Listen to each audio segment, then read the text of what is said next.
श्रीभक्त्यादिगुणार्णवम् यतीन्द्रप्रवणं वन्दे रम्यजामातरं मुनिं लक्ष्मीनाथसमारम्भां नाथयामुनमध्यमाम् अस्मदाचार्यपर्यन्तां वन्दे गुरुपरम्परां यो नित्यमच्युतपदां भुजयुग्मरुक्मं व्यामोहतस्तदितराणि तृणाय मेने अस्मद्गुरोर्भगवतोऽस्य दयैकसिन्धोः रामानुजस्य चरणौ शरणं प्रपद्ये मातापिता युवतयस्तनया विभूतिः सर्वं यदेव निजमेन मदन्वयानाम् आद्यस्य नः कुलपतेर्मुकुलाभिरामं श्रीमत्तदङ्घ्रियुगलं प्रणमामि भूत्ना भूतं सरस्य महदाह्वयभट्टनाथ श्रीभक्तिसारकुलशेखरयोगिवाहान् भक्ताङ्घ्रिरेणुपरकालयतीन्द्रमिश्रान् श्रीमत्पराङ्कुशमुनिं प्रणतोऽस्मि नित्यम् पितामहस्यापि पितामहाय प्राचेतसादेशफलप्रदाय श्रीभाष्यकारोत्तमदेशिकाय श्रीशीलपूर्णाय नमो नमस्तात्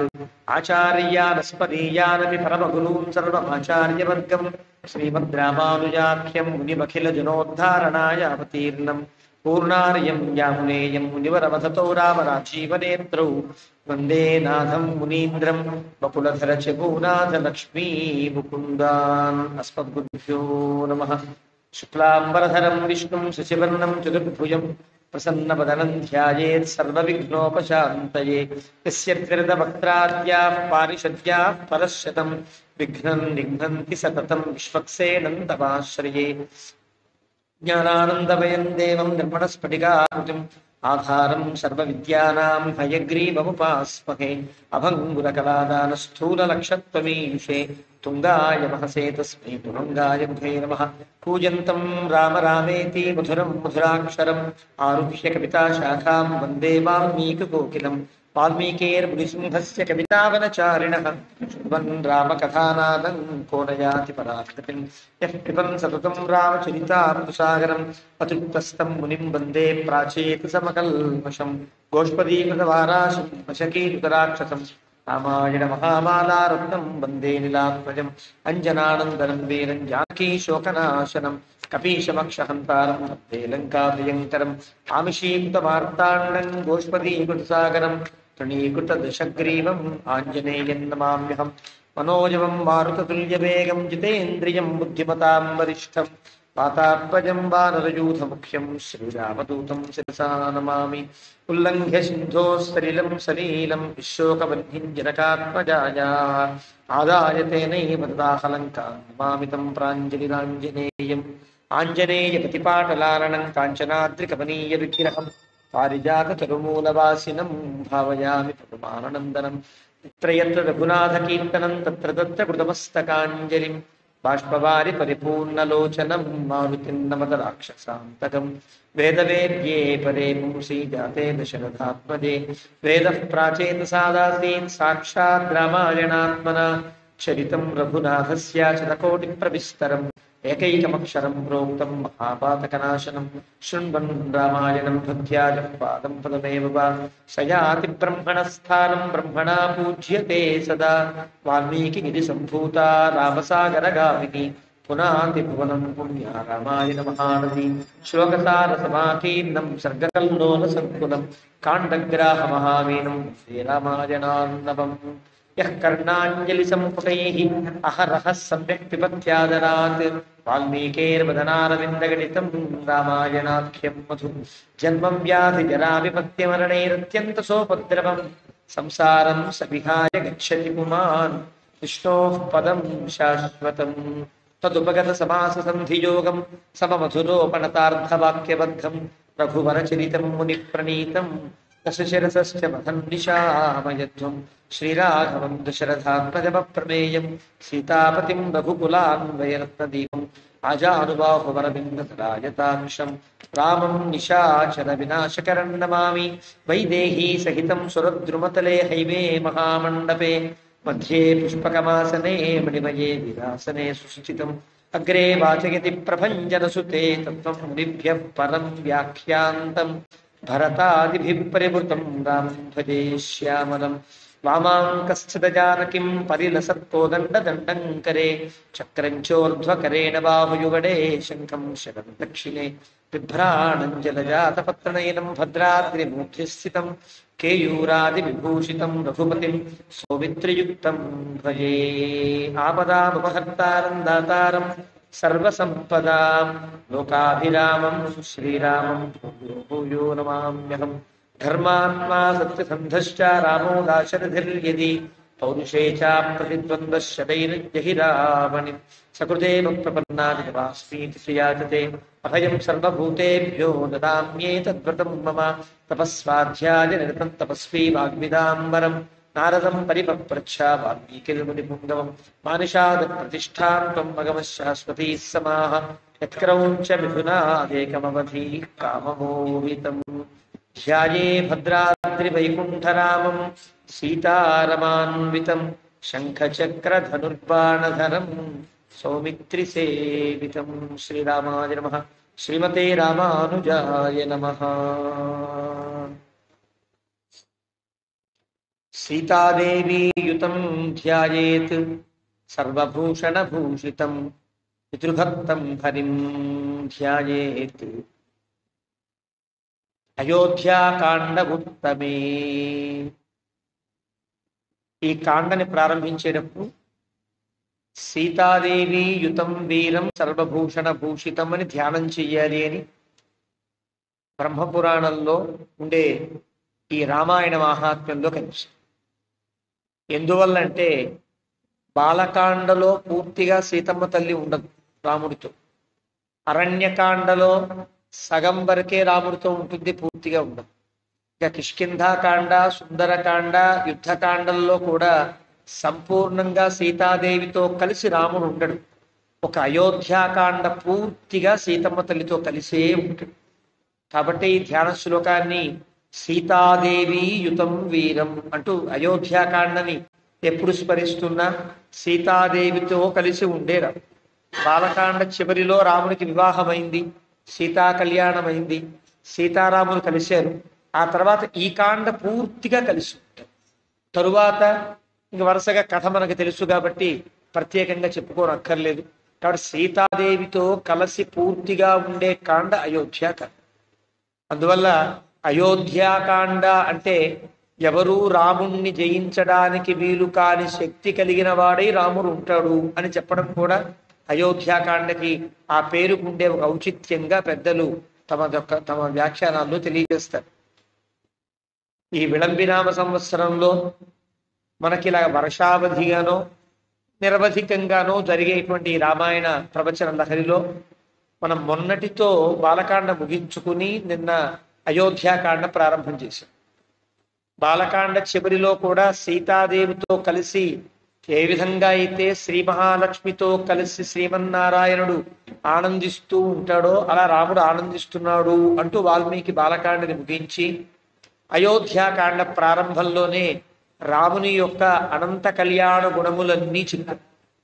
అన్నీ చెప్పేశారా అండి? కొన్ని చెప్పారా? దశరథుడికి తెలియచేయడం కోసమా అన్నట్లుగా వాల్మీకి తన ప్రారంభంలోనే ఆ ప్రారంభ సర్గలోనే కొన్ని గుణములు చెప్పి సుమారుగా 120 దగ్గరగా వచ్చే గుణములు చెప్పి ఇలాంటి వ్రత సంపన్నుడైన రామచంద్రమూర్తి పట్టాభిషేకం చేయాలి అని తమ పౌరులతో, జానపదులందరితో, మంత్రులతో, మహారాజులందరితో కూడా తాను ప్రకటిస్తారు. అంటే కేవలం దశరథ మహారాజు ఏకపక్ష నిర్ణయం చేయాలి, తనకు తానుగా ప్రకటించాలి. ప్రజాస్వామ్య పద్ధతిలో ప్రజలందరినీ కూర్చోబెట్టి వాళ్ళ యొక్క అభిప్రాయాన్ని సేకరిస్తూ తను మాట్లాడాడు. ఆ మాట్లాడడంలో కూడా రాజసంతకండానే చెప్పాడు. రామునికి ఉండే యోగ్యత ఇది కాబట్టి రాముడికి చేద్దాం అనుకుంటున్నాను, నీకు ఏమైనా అభ్యంతరాలు ఉన్నాయా అంటే అందరూ చాలా ఆనందంగా రాముడికి చెయ్యాలి అని చెప్పారు. రాముడికే పట్టాభిషేకం చెయ్యాలి అంటే వెంటనే చేసేయండి అంటారేమి మీరు, నేను కొద్ది కాలం పరిపాలిస్తా కదా అనే అభిప్రాయాన్ని వెలిబుచ్చినట్లుగా అజానన్నివ జిజ్ఞాసు ఇదం వచన బ్రవీతి. తెలియని వాడి వల్ల నటన చేస్తూ కొద్ది కాలం నేను ఉంటా కదా, ఇంకా వెంటనే రేపే చేస్తాను నేనేం అనలేదే, రాముడికి యువరాజ పట్టాభిషేకం చేస్తానన్నాను తప్ప ఇప్పుడు నేను దిగిపోయి వెంటనే రాముడి సింహాసనం కూర్చోబెడతాను మీతో అనకుండా ఉంటే మీరు గబగబా చేసేయండి అంటారేమి, ఎందువల్ల అని అడిగాడు దశరథ మహారాజు. చాలా గుణములు కలిగిన వాడు రాముడు, నీకంటే శ్రేష్టములైనటువంటి గుణములు ఎన్నో కలిగిన వాడు రాముడు అంటూ అయోధ్య ప్రజలు రాముడి యొక్క గుణాలు చెప్పారు. ఇంతకు ముందు దశరథుని మనస్సులో ఉండే గుణములన్నీ వాల్మీకి చెప్పాడు. రాజుగా ఒక మహారాజు రాజుగా ఎన్నుకోబడేటువంటి వ్యక్తి యొక్క గుణములు ఏముండాలో తన కోణంలో తాను ఆలోచించి ఇవన్నీ రాముడికి ఉన్నాయి అని చెప్పారు. ఇక ప్రజలు తమ కోణంలో నుంచి ఆలోచిస్తారు. ఇతను రాజు అయితే మాకేమిటి ప్రయోజనం, మమ్మల్ని చూస్తాడా, మాతో మాట్లాడతాడా, మా కష్ట సుఖాల్లో పాలు పంచుకుంటాడా అని వీళ్ళు ఆలోచిస్తారు కదా. వీళ్ళ వైపు నుంచి రాముడు ఎంత గొప్పవాడో చెబుతున్నారు. దీంట్లో రామ సత్యపరాక్రమ అని ప్రారంభించి రామ సత్పురుషో లోకే సత్యధర్మ పరాయణ సాక్షాత్ రామాద్వినిర్వృత్త ధర్మశ్చాపి శ్రియాస. మాకేమనిపిస్తుంటే దశరథ మహారాజా, మాకేమనిపిస్తుందంటే రాముడు సత్పురుషుడు, ఉత్తమమైనటువంటి గుణములు కలిగిన లోకములో సత్యపరాయణుడు, ధర్మపరాయణుడు. సత్యాన్ని పాటిస్తాడు, ధర్మాన్ని పాటిస్తాడు. ఒక్కొక్కసారి సత్యానికి విఘాతం కలుగుతూ ఉంటే ధర్మం మారు, కానీ ధర్మ విఘాతం కోసం సత్యం మారు. సత్యం ఎప్పుడు సుస్థిరంగా ఉంటుంది. ధర్మము దేశ కాల పాత్రత అనుసృత్య యహ విధీయతే సధర్మ. దేశాన్ని బట్టి, ధర్మాన్ని పాత్రతను బట్టి, కాలాన్ని బట్టి మార్పులు చెందుతూ ఉండేది ధర్మం. రామచంద్రమూర్తి ఎంత గొప్పవాడంటే సత్య ధర్మపరాయణ, అంటే సత్యానికి ఆటంకము కలగని రీతిలో ధర్మ ప్రవర్తనాన్ని ప్రవర్తింప చేయగలిగిన వాళ్ళల్లో పరాయణ అంటే చాలా ఉన్నతిని పొందినవు. ఒక దాంట్లో ఒక విద్యలో కనుక అతను పిహెచ్డి చేస్తే అపో అతను తలస్పర్శిగా చదివాడండి అంటామే, సత్య ధర్మ పరాయణ రామ అని ప్రారంభించారు. అంటే వాడికి సాముదాయికంగా కావలసినది ఏది, సత్య పరిపాలన కావాలి, ధర్మ పరిపాలన కావాలి. ఈ రెండింటిలో కూడా రాముడు ఉత్తమమైనటువంటి గుణము కలిగిన వాడు అని ప్రకటించి, ఈ ధర్మమైన ఐశ్వర్యమైన కొత్తగా ఎక్కడి నుంచో వస్తాయని అనుకోవట్లేదండి. సాక్షాత్ రామాత్ వినిర్వృత్త, రాముని నుండే ధర్మం వచ్చిందా అని మాకు అనిపిస్తుంది. ఇంతకుముందు మాకు ధర్మశాస్త్రాలు ఏం తెలియవు, ఎలా ఉండాలో తెలియదు రాజు. కానీ రాముడిని చూస్తూ ఉంటే, రాముడి యొక్క ప్రవర్తన చూస్తుంటే ధర్మం అంటే రాముడు చేసేటట్టుగా ఉంటుంది కామోసు అనుకుంటాం. ధర్మశాస్త్రాల్లో ఉండే ధర్మం రాముడి యొక్క ప్రవర్తన చూసి ఓహో ఇలా ఉండుంటుంది, కాబట్టి రాముడు ఇలా ప్రవర్తిస్తున్నాడంటే ధర్మం ఇలా ఉండుంటుంది అనుకుంటున్నాం. అయ్యా మేము సాక్షాత్ రామాత్ వినిర్వృత్త ధర్మ, అంత ధర్మ చేష్టితము కలిగిన వాడు రాముడు. ప్రజాసుఖత్వే చంద్రస్య వసుధాయా క్షమాగుణై బుద్ధ్యా బృహస్పతే స్తుల్య వీర్యే సాక్షాత్ సచీపతే. ఇది కామన్ గా సాముదాయికంగా ఉండవలసిన గుణములు చెప్తున్నారు. వీరు అదే మాట చెప్తున్నారు. ప్రజాసుఖత్వే, ప్రజలని సుఖపెట్టడంలో చంద్రుడు లాంటి మనకి కాళిదాసు కూడా రఘువంశంలో యథా ప్రహ్లాదనా చంద్ర ప్రతాపాత్ తపనో యథా అంటూ ప్రహ్లాదన ప్రజలందరినీ సుఖముగా ఉండేటట్టుగా చూసి చంద్రుడు లాంటి వాడు రాజు కావాలి అని సంకల్పించినట్టుగానే ఇతను చంద్రుడు లాంటి వాడు. వసుధాయా క్షమాగుణై, ఓర్పుని వహించడంలో భూదేవికి ఉండే గుణములన్నీ రాముడి దగ్గర ఉన్నాయి. బుద్ధ్యా బృహస్పతే స్తుల్య, బుద్ధిలో చూస్తే బృహస్పతితో సమానుడా అనిపిస్తోంది. వీర్యములో సాక్షాత్తుగా దేవేంద్రుడితో సమానం మా రాముడు. ధర్మజ్ఞ, ధర్మాన్ని బాగా తెలిసినవాడు. సత్యసంధ, సత్యమునకు కట్టుబడి ఉండేది. సత్యాన్ని విడిచి తన యొక్క ధర్మానికో, తన సుఖానికో, తన యొక్క మాట నెరవేరడానికో సత్యాన్ని పక్కన పెట్టేవాడు కాడు. సత్యసంధుడు, సత్యానికి కట్టుబడి ఉంటాడు. శీలవాన్ అనసూయక, చాలా గొప్ప శీలవంతుడు. గుణము అనే పదమునకు వ్యాఖ్యానం చేస్తూ, గుణము అంటే శీలవంత్, శీలం అంటే ఒక గొప్ప వ్యక్తి తనకంటే చాలా చిన్న చిన్న వ్యక్తులతో కూడా ఎలాంటి అరమరికలు లేకుండా కలిసిపోయి ఇతర మావాడే అనిపించేటట్టుగా ఉండడం, అది దాని సౌశీల్యము అని అంటారు. అది శీలం. అంత గొప్ప శీలవంతుడు రాముడు. వాడు రాజకుమారుణ్ణి కదా, యువరాజు కదా, యువరాజుని చిన్నవాడితో మాట్లాడడం ఏమిటి అనుకోడు. ఎలా బాగున్నావా అంటాడు. ఒక స్నేహితుడితో మాట్లాడినట్టే చాలా మంది తనకంటే అతి తక్కువగా ఉండేటువంటి వ్యక్తులతో కూడా మాట్లాడతారు. శీలవాడు అనసూయక. అనసూయక అంటే అసూయ లేనివాడు. అసూయ అనగా సద్గుణేషు దోషారోప అసూయ. అంటే మంచి గుణముల యందు దోషాన్ని ఆరోపించడం. ఒక మంచి పని చేస్తూ ఉంటే దాని యందు చెడ్డ పనిని ఆపాదించడాన్ని అసూయ అంటారు. ఈర్ష్య అంటే వాడు బాగుపడుతూ ఉంటే చూడలేకపోవడం ఈర్ష్య. పరోత్కర్ష అసహిష్ణుత్వం ఈర్ష్య. సద్గుణేషు దోషారోప అసూయ అని అంటారు. వాడు చేసేది మంచి పని కానీ తప్పు చేసేస్తున్నారు, ఏదో ఆలయంలోనే మార్పులు చేసేస్తున్నారు, ఆలయంలో కళ్యాణాన్ని మార్చేశారంటూ తప్పుడును ఆపాదించడాన్ని అసూయలోకి చెందుతాయి. అనసూయ. అలాంటి ఏ అసూయ లేనివాడు రాముడు. క్షాంత, చాలా ఓరిమి కలిగినప్పుడు. అంటే ఒక తప్పు జరిగినప్పుడు ఆ తప్పుని విచారించకుండా దానికి శిక్షనిచ్చేవాడు కాదు. ముందు వెనుక అంటే శిక్షను పొందినవాడు, శిక్షించినవాడు వీళ్ళిద్దరి దగ్గర కూర్చోబెట్టుకుని కథంతా కనుక్కుని ఆ ఓరిని వహించి శిక్షణ వేసేటట్టు క్షాంతము కలిగి సాంత్వయిత. ఒకవేళ కనుక ఏ తప్పు చేయకుండా కనుక ప్రజలకు ఏదన్నా కొంచెం తన వల్ల పొరపాటుగా రాజరిక ధర్మం వల్ల ఏదన్నా ఏర్పడితే వాడిని దగ్గర ఉండి సాంత్వనపరిచి నీ కష్టం కలిగింది, నా వల్లే కావచ్చు, నన్ను మన్నించరా అనడానికి కూడా ఎలాంటి వెనుకాడినటువంటి శీలం కలిగినవాడు. శ్లక్షణత, అన్నిట్లో కూడా చాలా చాలా చురుకుగా, చాలా స్పృహతో ఉండేవి, చాలా తెలివిగా ఉండేవి. కృతజ్ఞ, చేసిన మేలు చిన్నదైనా చాలా గొప్పగా జ్ఞాపకం ఉంచుకుని అతను కట్టుబడి ఉండేవాడు. విజితేంద్రియ, ఎంత సుఖములు ఎన్ని సుఖములున్నా ధర్మాచరణకు విరుద్ధములైతే వాటి ఎంతో నిగ్రహ శక్తి కలిగి ఉండేవాడు. మృదుశ్చ, చాలా మృదువైనటువంటి స్వభావం కలిగిన వాడు. స్థిరచిత్తశ్చ, స్థిరమైన స్వభావం కలిగిన వాడు. సదా భవ్య, ఎప్పుడు మంగళములనే ఆశిస్తూ ఉంటాడు. మళ్ళీ అనసూయక, అంటే ఇవన్నీ ప్రజలు తమ నుండి తాము ఆలోచించి చెబుతున్న గుణం, దశరథుని వైపు నుంచి కాదు. అంటే ఇలా ఉంటాడు రాముడు అని వీళ్ళంతా పరిశీలించారు. ప్రియవాది, చాలా ఇష్టంగా మాతో మాట్లాడతాడు. భూతాన, అందరితో, మాతో కాదు, మధ్యలో ఉండే ఆవులో దూడలో అలాంటివి ఏమన్నా కూడా వాటితో కూడా చాలా ప్రేమగా మాట్లాడేటట్టే ఉంటాడు తప్ప ఇంకో రకమైనటువంటి ఎప్పుడు కూడా లక్షణమైనటువంటి మాట లేదా పరుషమైనటువంటి మాటలు మాట్లాడేవాడు కాడు. సత్యవాది, నిజము పలికేటట్టుగా ఉంటాడు. బహుశ్రుతానాం వృద్ధానాం బ్రాహ్మణానాం ఉపాసిత, చాలా పండితులైన మహా పెద్దలందరి యొక్క సేవ చేసిన వాడు రాముడు. తేన అస్య ఇహ అతులా కీర్తి, అందువల్ల ఆ పెద్దలని ఉపాసించడం చేత అతను ఉండే కీర్తి అమోఘమైన కీర్తి అండి.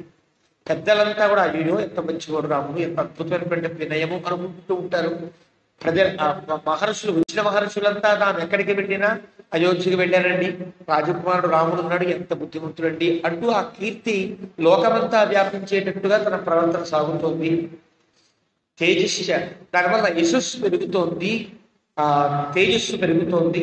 దేవాసుర మనుష్యానాం సర్వాశ్రేషు విచారద సమ్యక్ విద్యా ప్రతస్నాత యథావత్ సాంగవేదవితు. ఇవన్నీ గతంలో అయిన గుణములే. అంటే వేదాంగములు తెలిసినవాడు. దేవ అసుర మనుష్యులలో సర్వాశ్రములలో కూడా విశారదుడైనటువంటి వాడు. విశ్వామిత్రుడు ఇచ్చాడని లోకానికి కథ తెలిసిపోయింది కదా. విశ్వామిత్రుని వెంట వెళ్ళి విశ్వామిత్రుని ద్వారా అమోఘములైనటువంటి అస్త్రములన్నీ పొందినవాడనేటువంటి చరిత్ర అందరికీ తెలుసు. కాబట్టి దేవతలకు కూడా సాధ్యం కానటువంటి ఎన్నో అస్త్రాలను పొందినవాడైన గాంధర్వేచ భువిశ్రేష్ఠ. రాజా, మీకు తెలియదేమో, మీరేం చెప్పలేదు ఆ గుణాన్ని, మాకు తెలుసు. రాముడు అందంగా పాడతాడండి, చాలా సంగీతజ్ఞుడు. మాతో కలిసి ఉండేటప్పుడు అందమైన పాటలు పాడుతూ మాతో తిరిగేవాడు. గాంధర్వేచ భువిశ్రేష్ఠ, చాలా సంగీతం బాగా తెలిసినవాడు. మీ దగ్గర వినయంతో పాడడం లేదేమో కానీ మాతో సరదాగా కలిసినప్పుడు చాలా ఆనందంగా గానం చేస్తూ ఉండేవాడయ్యా. బభూవ భరతాగ్రజ కళ్యాణాభిజన సాధు అదీనాత్మ మహామతి విజయీ అభివినీత శ్రేష్టై ధర్మార్థనైపుణై. అంటే ధర్మమనగానేమి అర్థమనగానేమి, ధర్మ సాధన ఎట్లా, అర్థ సంపాదన ఎట్లా, ఇవన్నీ తెలిసిన ఉత్తములైనటువంటి పెద్దలతో సంపర్కం కలిగి ఉండడం చేత రాముడికి ధర్మార్థ కామముల యొక్క ఆవశ్యకత తెలుసు. వాళ్ళని సంపాదించే విధానము, సాధించవలసిన తీరు తెలిసినవాడు రాముడు. యదా ప్రగతి సంగ్రామం, ఎప్పుడైనా సంగ్రామానికి వెళితే అంటే ఈ 12 ఏళ్లలో రామచంద్రమూర్తి చిన్న చిన్న రాజ్యాలకు వెళ్ళడం, ఆయన చిన్న చిన్న ఇబ్బందులు వస్తే వాటిని సరిచేసి జాగ్రత్తగా ఉండండి అని చెప్పడం లాంటివన్నీ చేశాడన్నమాట. ఈ మాటల్లో మనకు తెలుస్తాయి. అంటే 12 ఏళ్ళు సుఖంగా ఆ అంతఃపురంలోనే కూర్చుని లేడు రాముడు. రాజకార్యాలని తన మీద వేసుకుని దశరథ మహారాజు యొక్క చేయవలసిన పనులన్నీ కూడా తను చేస్తూ అందరి దగ్గరికి, రాజుల దగ్గరికి వెళ్ళడం, రాజులతో ఉండే అనైక్యం ఏదన్నా ఉంటే దాన్ని సరిదిద్దడం, జాగ్రత్తగా ఉండమని చెప్పడం, ఏదైనా కొంచెం గట్టిగా అతను మాట్లాడితే కనుక ఖబర్దారని ఒకసారి హెచ్చరించి రావడం కూడా రాముడు చేశాడు. ఇది చెప్తున్నారు ప్రజలు. సంగ్రామాత్ యదా ప్రజతి సంగ్రామం. ఎప్పుడైనా ఏదన్నా రాజ్యం మీదకి చిన్నగా దండయాత్రకో యుద్ధానికో రాముడు వెళితే గ్రామార్థే నగరస్యవా గత్వా సౌమిత్రి సహిత నా అభిజిత్య వినివర్తతే. ఎప్పుడైనా రాముడు ఫలానా నగర దేశానికి వెళ్ళాడు, వాడి చిన్న ఇబ్బంది ఉందిట అంటే రాముడు వెళ్ళాడంటే సర్దుకోవడం. నా అవిజిత్య నివర్తతే. ఎక్కడ పరాజయము లేకుండా, జయించకుండా వాడి తిరిగి వచ్చేవాడు కాడయ్యా రాముడు. కాబట్టి ఎక్కడా అతనికి తిరుగులేదు అని వీళ్ళు చెప్తున్నారు. సంగ్రామాత్ పునరాగమ్య కుంజరేణ రథేన పౌరాన్ స్వజనవన్ నిత్యం కుశలం పరిపృచ్యతి. యుద్ధాన్నించి వచ్చిన వాడు నగరంలో అడుగు పెట్టగానే మా అలసిపోయారు, ఇంక వెళ్ళిపోయి ఏసీ రూమ్లో పడుకోవాలి అనుకునేవాడు కాదు. నగరంలో రాగానే ఆ గుర్రమో ఏవో ఎక్కి వస్తుంటే అవి దిగేసి అందరిని పలకరించి, ఎలా ఉందిరా, నేను 10 రోజులు ఊళ్ళో లేను కదా, నీకు అన్ని సమకూరయ్యా లేవా అంటూ అందరితో మాట్లాడుతూ మా అందరినీ పలకరిస్తూ పెడతాడండి రాముడు. పుత్రేషు అగ్నిషు దారేషు ప్రేస్య శిష్య గణేషు నిఖిలేన ఆనుకూల్యాచ పితా పుత్ర నిబౌరసార్. రాముడు మా కుమారుల ఎందుకని, మా ఇంటి వంటల ఎందుకని, లేదా అగ్నిహోత్రంలో ఎందుకని, దారేషు మాకు ఉండేటువంటి ఆడవాళ్ళ విషయంలో కానీ, శిష్య గణేషుచ శిష్యులుగా ఉండేవాళ్ళ విషయంలో కానీ, అందరి ఎందు కూడా ఒక తండ్రి ఎలా కుమారుల విషయంలో ప్రవర్తిస్తాడో అంత బాధ్యతగా ఉంటాడు. శుశ్రూషంతే చమశిష్యా కచ్చిత్ కర్మసుదంసితా ఇతి నః పురుషం వ్యాఘ్ర సదా రామోభిభాషతే. జాగ్రత్తగా గురువులందరి దగ్గరికి వచ్చి, మీ శిష్యులు జాగ్రత్తగా మీ దగ్గర ఉంటారా, అల్లరి చేయట్లేదు కదా, మిమ్మల్ని బాగా సేవిస్తున్నారు కదా, మీ పాఠాలు బాగా జరుగుతున్నాయి కదా అంటూ పెద్దల్ని అడిగారు. గురువుని సంప్రదించేవాడు. గురు శిష్య సంబంధాలు ఏమాత్రం ఇబ్బంది లేకుండా ఉండేటట్లుగా చూసేవాడు. ఇలా ఉండేవాడే కదా రాముడు. సదా రామ అభిభాషతే. అందరితో చాలా మనసు విప్పి మాట్లాడేట్టుగా ఉంటాడు ఈ రాముడు. కాబట్టి వ్యసనేషు మనుష్యానాం దృశం భవతి దుఃఖిత.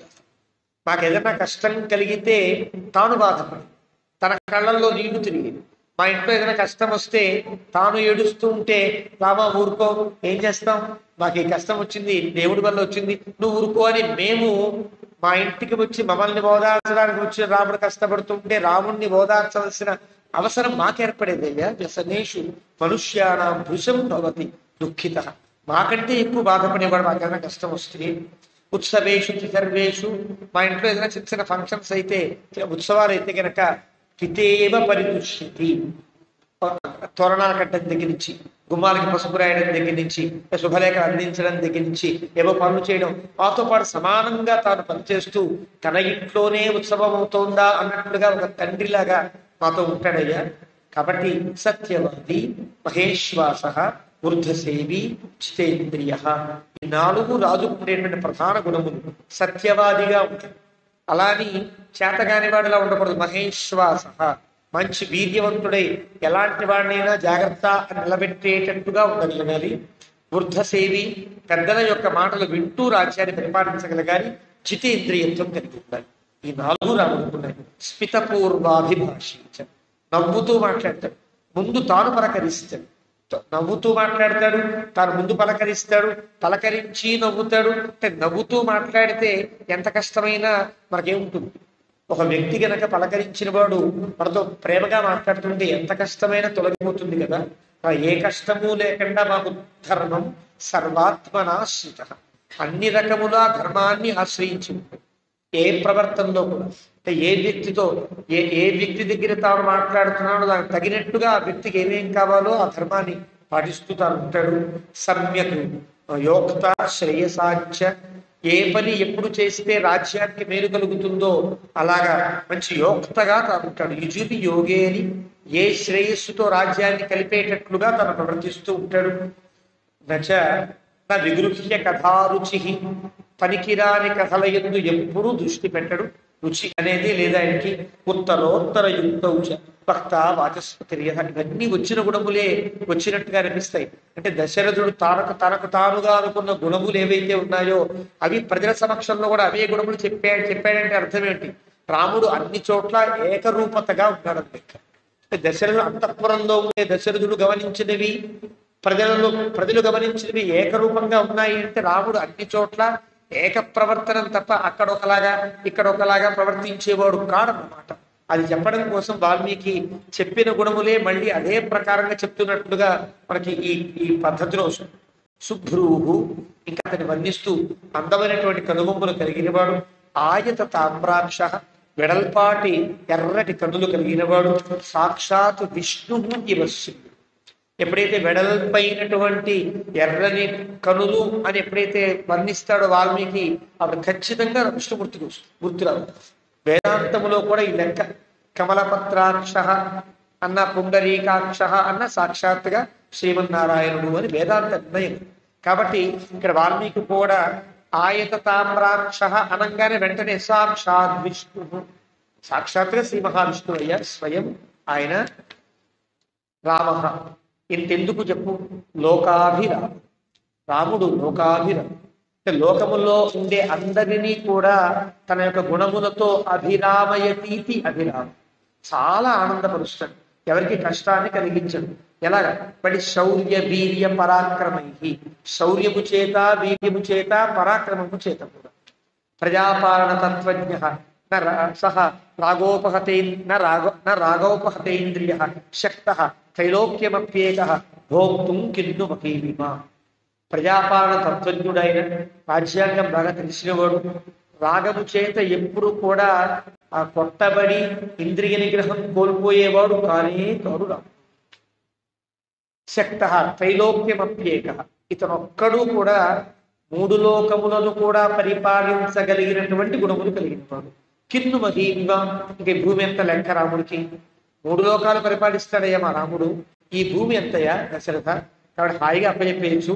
నాస్య క్రోధ ప్రసాదశ్చ, అనవసరంగా క్రోధము లేదు, అనవసరంగా ప్రసాదము లేదు. నిరర్ధోస్తి కదాచన, ఎప్పుడు ఏ పని చేసినా అది నిరర్ధకము కాదు.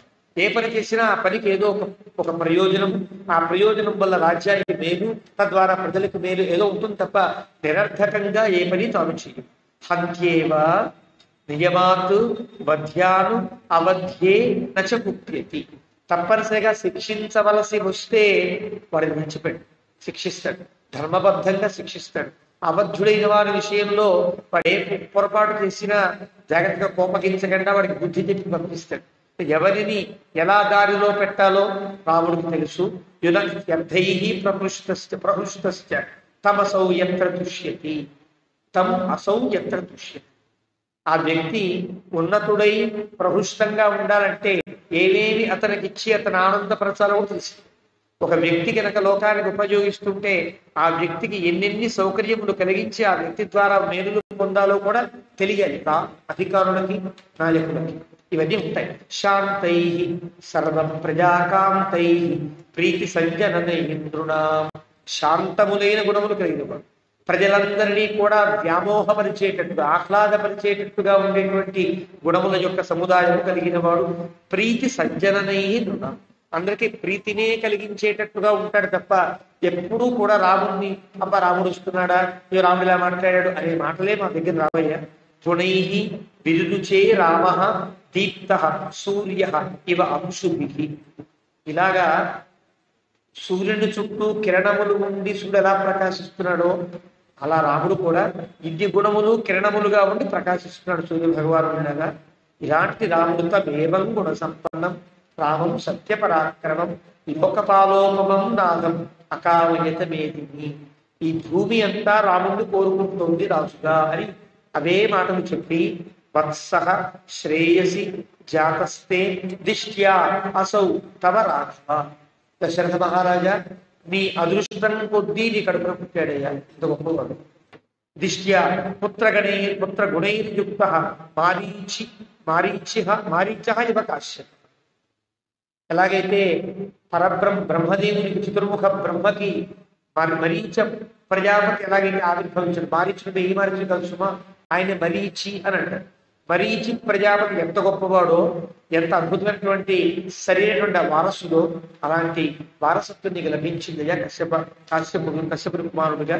బలం ఆరోగ్యమాయుష్య రామస్య విదితాత్మనః దేవాసుర మనుష్యేషు స గంధర్వోరగేషు చ ఆశంసతే జనస్సర్వః రాష్ట్రే పురవరే తథా. మా ఊళ్ళో ఉండేటువంటి మా ప్రజలంతా రోజు అనేక దేవుళ్ళకి మొక్కుతారు. తెలుసా నీకు? తెలియదేమో. మీ ఇంట్లో ఒక దేవుణ్ణే పూజిస్తారు, మేము చాలా మంది దేవుణ్ణి పూజిస్తాం. ఎందుకు తెలుసునా? దేవతల్ని పూజిస్తాం, అసురుల్ని పూజిస్తాం, మనుష్యుల్ని పూజిస్తాం, గంధర్వుల్ని పూజిస్తాం, పావుల్ని పూజిస్తాం. ఎందుకు ఇంతమందిని పూజిస్తామో తెలుసునా? రాముడు బాబు, రాముడికి బలం కావాలి, రాముడికి ఆరోగ్యం కలగాలి, రాముడి యొక్క ఆయుర్దాయం పెరగాలి అని మేము పూజిస్తాం.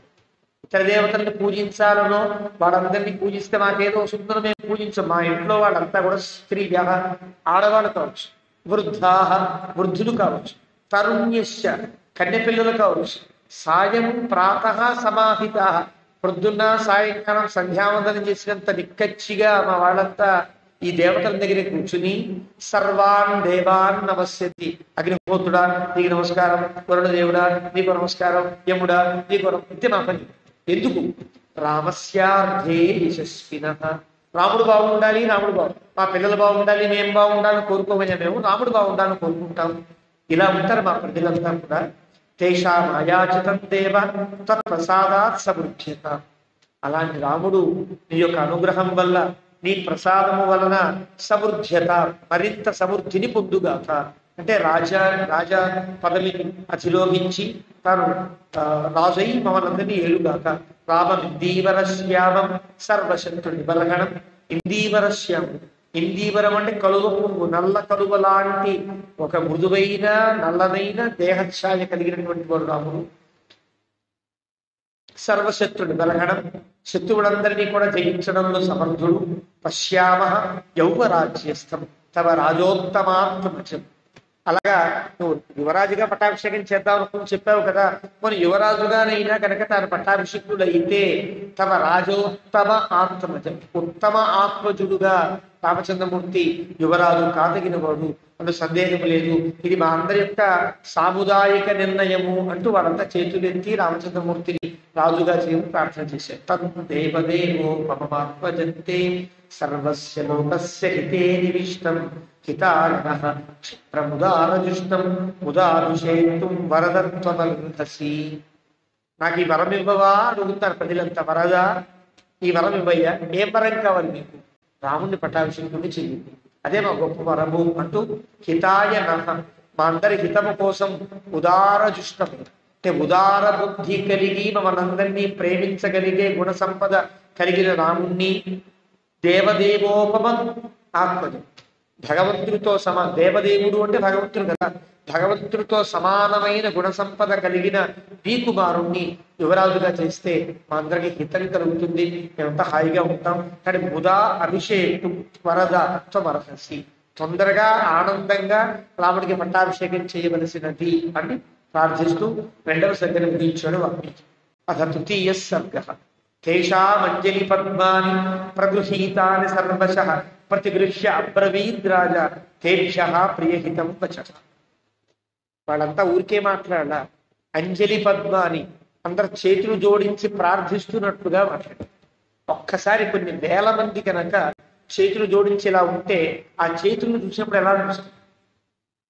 తేషామంజలి పద్మాని, అన్ని కూడా పద్మాల్లో ఉన్నాయి, పద్మాలు పట్టుకున్నట్లుగా ఉన్నారు అందరం కూడా చేతులు జోడించి. అంటే పద్మములతో ఇప్పటిదాకా గుణార్చన చేశారు కదా, ఇన్ని గుణము నామములు చెప్తే ఏం చేయాలి? అర్చన చేయాలి. గుణముల యొక్క సార్థకత ఏది? అర్చన చేయడం. ధ్యాయన్ స్తువన్ నమస్యంశ్య యజమానస్తమేవచ అంట. ధ్యాయన్ మనస, స్తువన్ వచస, నమస్యన్ కాయేన. ఈ మూడు పనులు కావాలి కదా. మనస్సులో ధ్యానించి రాముడు గుణములన్నీ పలికారు.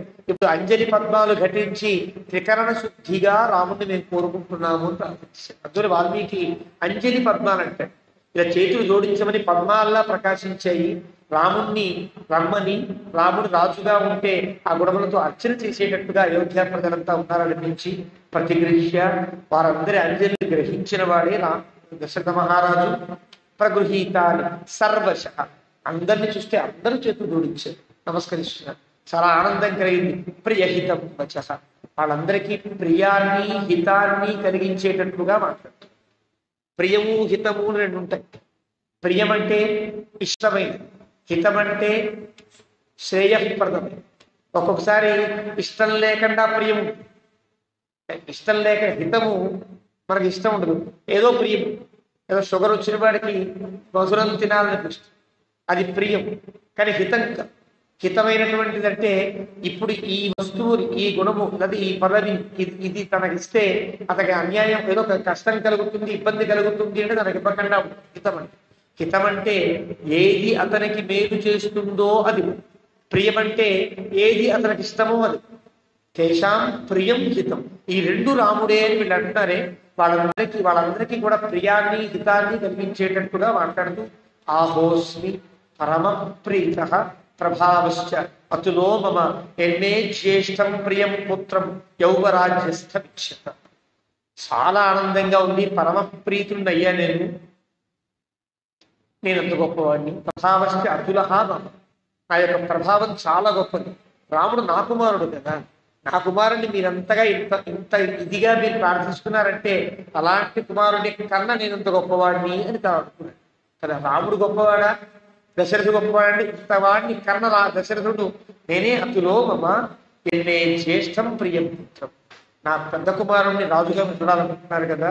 ఇది ప్రత్యక్ష అని వాళ్ళని ప్రత్యర్చన చేసి, అర్చ పూజాయ, వాళ్ళు అంజలి పద్మాలతో దశరథుడిని పూజించారు.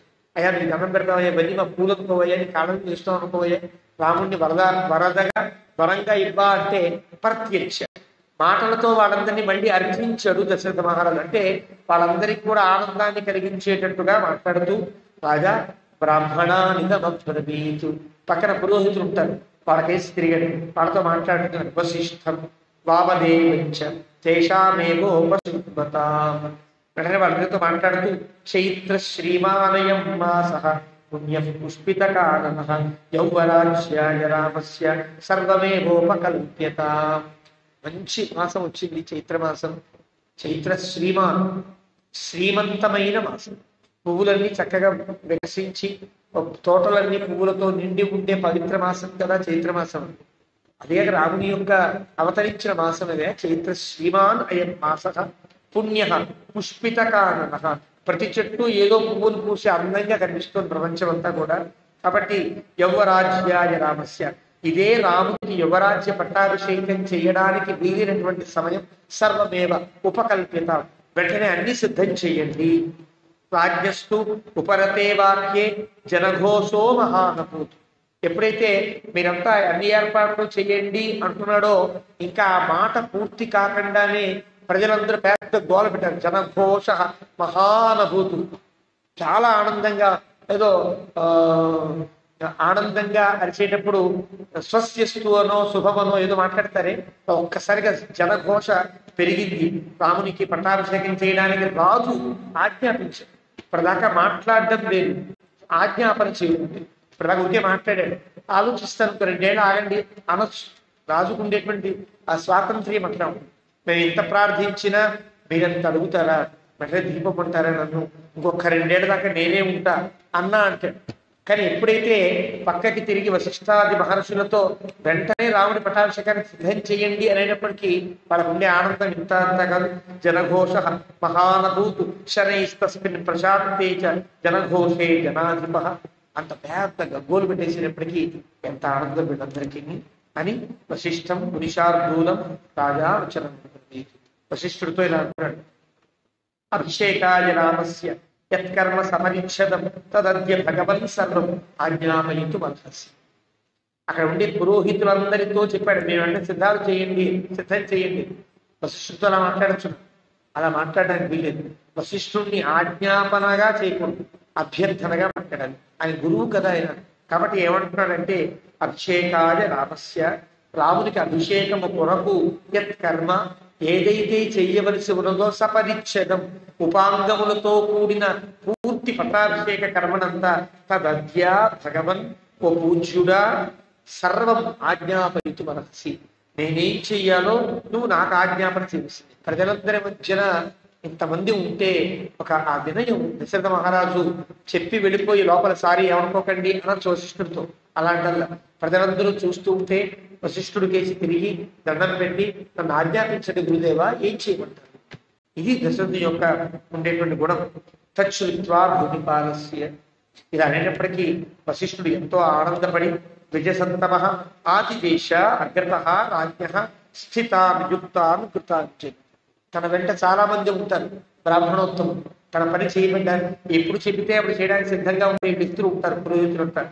వాళ్ళందరినీ కూడా రాజు యొక్క సమక్షంలోనే ఇలా ఆజ్ఞాపిస్తున్నారు. సువర్ణాదీని రత్నాని బలీన్ సర్వౌషధీరపి శుక్లమాల్యాంశ్చ లాజాంశ్చ పృథక్చ మధుసర్పిషి, ఇవన్నీ సిద్ధం చేయండి అయ్యా.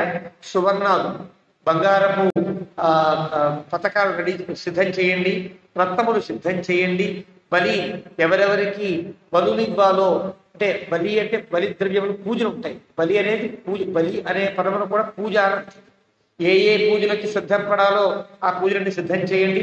సర్వౌషధీరపి, అన్ని ఔషధులను కూడా, చాలా చెట్లు కావాలి, చాలా మూలికలు కావాలి. అభిషేకంలో ఏ ఏ కలశంలో ఏ ఏ మూలికలు వేయాలో మనకి మాఘమాసంలో మన వాళ్ళు 1000 కలశాల అభిషేకం అప్పుడు చూపిస్తారు. ఇక్కడ ఈ ద్రవ్యం వేయాలి, ఇక్కడ ఏవో వట్టిబేలు వేయాలి, ఇక్కడ తులసి కాష్టం వేయాలి, ఇక్కడ అక్షతలు వేయాలి, ఇక్కడ మధుసర్పులు, ఇవన్నీ ఉంటాయి. కాబట్టి ఏ కలశంలో ఏవేవి ఔషధులు కావాలో అవన్నీ తెప్పించాలి. శుక్లమాల్యాంశ, తెల్లని పుష్పములన్నీ తెప్పి, పట్టాభిషేకానికి తెల్లని పుష్పములు, తెల్లని గొడుగు అన్ని తెల్లవి కడతారు. తెల్లవి కట్టుట అది పట్టాభిషేకంలో ఉండేటువంటి ఒక ప్రత్యేకమైనటువంటి ఒక దీక్షా పద్ధతి అని అంటారు. ఆ రకంగా శుక్లమాల్యాంశ, లాజాంశ, పేలాలని అలాంటివి, పృథక్చ విడివిడిగా మధువు నెయ్యి కూడా, మధుసర్పిషి పృథక్చ, విడివిడిగా తేనె కావాలి, నెయ్యి కావాలి, ఇవన్నీ సిద్ధం చేయండి. అహతాని చ వాసాంసి, అహతములంటే కత్తిరించకుండా తానుగా నేసినటువంటి వస్త్రములు కాదు. రథం సర్వాయుధాలని, ఒక అందమైనటువంటి రథాన్ని తయారు చేయండి రాముణ్ణి ఊరేగించడానికి. ఆయుధములన్నీ సిద్ధం చేయండి. చతురంగ బలంచైవ గజంచ శుభలక్షణం, శుభలక్షణం గజం అంటే వీళ్ళ భద్రాశ్వం ఉంటుంది, రాజులు ఎక్కి తిరగవలసినటువంటి ఒక గజం ఉంటుంది, ఆ గజాన్ని సిద్ధం చేయండి. చామరం యజనే శ్వేతే, తెల్లని చామరాన్ని సిద్ధం చేయండి. ధ్వజం ఛత్రంచ పాండురం, తెల్లని గొడుగు సిద్ధం చేయండి. శతంచ శాతకుంభానాం, కుంభానాం అగ్నివర్చసాం, శాతకుంభములని కుంభములని అగ్నివర్చస్కములుగా ఉండే, అంటే అగ్నిహోత్రములు నిర్వహించడానికైనా మండలార్చన చేయడానికైనా ఉండేటువంటి అన్ని రకాల కలశములు సిద్ధం చేయండి. హిరణ్య శృంగ వృషభం సమగ్రం వ్యాఘ్రచర్మచ ఉపస్థాపయత ప్రాతః అగ్నియాగారం అగ్నియగారం మహీపతే, రాజుగారికి యజ్ఞం చేయడానికి కూర్చోవాలి కాబట్టి ఆయన వ్యాఘ్ర చర్మం మీద కూర్చోవాలి, పులి చర్మం మీద కూర్చుని ఆ కార్యక్రమాన్ని చేయాలి. ఒక్కొక్క చర్మం మీద కూర్చున్నప్పుడు ఒక్కొక్క సిద్ధి కలుగుతుంది అంటారు. మంత్రసిద్ధి కలగాలంటే జింక చర్మం మీద కూర్చోవాలి, కార్యసిద్ధి కలగాలి అంటే వ్యాఘ్ర చర్మం మీద కూర్చోవాలి. ఇలా ఇంకో సిద్ధికి ఇంకొక చర్మం ఇలాగా వాడతారు. అవన్నీ శాస్త్రంలో ఉండేటువంటి ధర్మాలు. కాబట్టి అగ్నియగారంలో ఈ కార్యం రాజరికమైనటువంటి కార్యం కాబట్టి ఈ కార్యము సిద్ధి కావడం కోసం వ్యాఘ్ర చర్మాన్ని సిద్ధం చేయండి. హిరణ్య శృంగ వృషభం, ఒక వృషభాన్ని బంగారు కొమ్ములుగా ఉండేటువంటి వృషభానికి బంగారు తగిలించినటువంటి కొమ్ముల యొక్క అలంకారం చేసి ఆ వృషభాన్ని కూడా సిద్ధం చేయండి. ఉపస్థాపయ ఇచ్చ అన్యత్ కించిత్ ఏష్టవ్యం తత్సర్వం ఉపకల్పిత, మీకు అందరికీ తెలుసు కదా, పుణ్యాహవాచనం చేయాలంటే మీ అందరికీ ఏంటో తెలుసు. విశ్వక్సేన పూజకి ఏం కావాలో మీ అందరికీ తెలుసు. ఆ అగ్నిహోమం చేయాలంటే ఏమో తెలుసు. ఏష్టవ్యం యద్యత్, ఏది ఏది అవసరం ఉంటుందో అదంతా కూడా సర్వం ఏవ ఉపకల్పిత, మీరంతా సిద్ధపరచవలసినది అని వశిష్ఠ మహర్షి వారందరికీ ఆజ్ఞాపించాడు. అంతఃపురస్య ద్వారాణి సర్వస్య నగరస్య చందనస్సగ్భిరక్ష్యంత ధూపైశ్య ఘ్రాణహారిభిః, అంతఃపురాల ఉండే అన్ని ద్వారాలకి, అంతేకాదు నగరములో ఉండే అన్ని ప్రాంతాలకి తోరణాలు కట్టండి, సెంట్లు పూయండి, చందనాలు పూయండి, ఆ ధూపములు పెట్టండి. ఎక్కడ చూసినా సుగంధం ఉండాలి తప్ప వేరే దుర్గంధం వినిపించడానికి, దుర్గంధం రావడానికి వీలు. అలా ఘ్రాణహారివి ఒకసారి అప్ప ఎంత బాగుంది అనుకోవాలి తప్ప ఏదో అనవసరంగా పెట్టారండి పొగ అనుకున్నట్టు ఉండకూడదయ్యా. ఘ్రాణహారివి సుగంధి ఆ రకంగా ఉండాలి. ప్రశస్తమన్నం గుణవతు దధిక్షీరోపసేచనం, చక్కగా అందంగా వచ్చిన వాళ్ళందరికీ భోజనాలు పెట్టడానికి వీలుగా దధిక్షీర ఉపసేచనం, పాలన్నము పెరుగన్నము అని అంటారు. పాలన్నం పెరుగన్నం అంటే బిందు భోజనం అంతా వస్తుంది. అన్నంలో పెరుగన్నము అంటే ఎన్నెన్ని కూరలు ఉండాలో అన్నెన్ని కూరలతో తినే భోజనానికి చిట్ట చివరిది పెరుగన్నం. ఎన్ని రకాల ఉపాహారం అంటే, ఉపహారం అంటే ఏదో లడ్డు కావచ్చు, పూరీలు కావచ్చు, అవన్నీ ఉంటాయి కదా. వీటన్నిటికీ చిట్ట చివరి అన్నం పాలన. క్షీరాన్నము అంటే పిండి వంటలన్నీ చెయ్యి.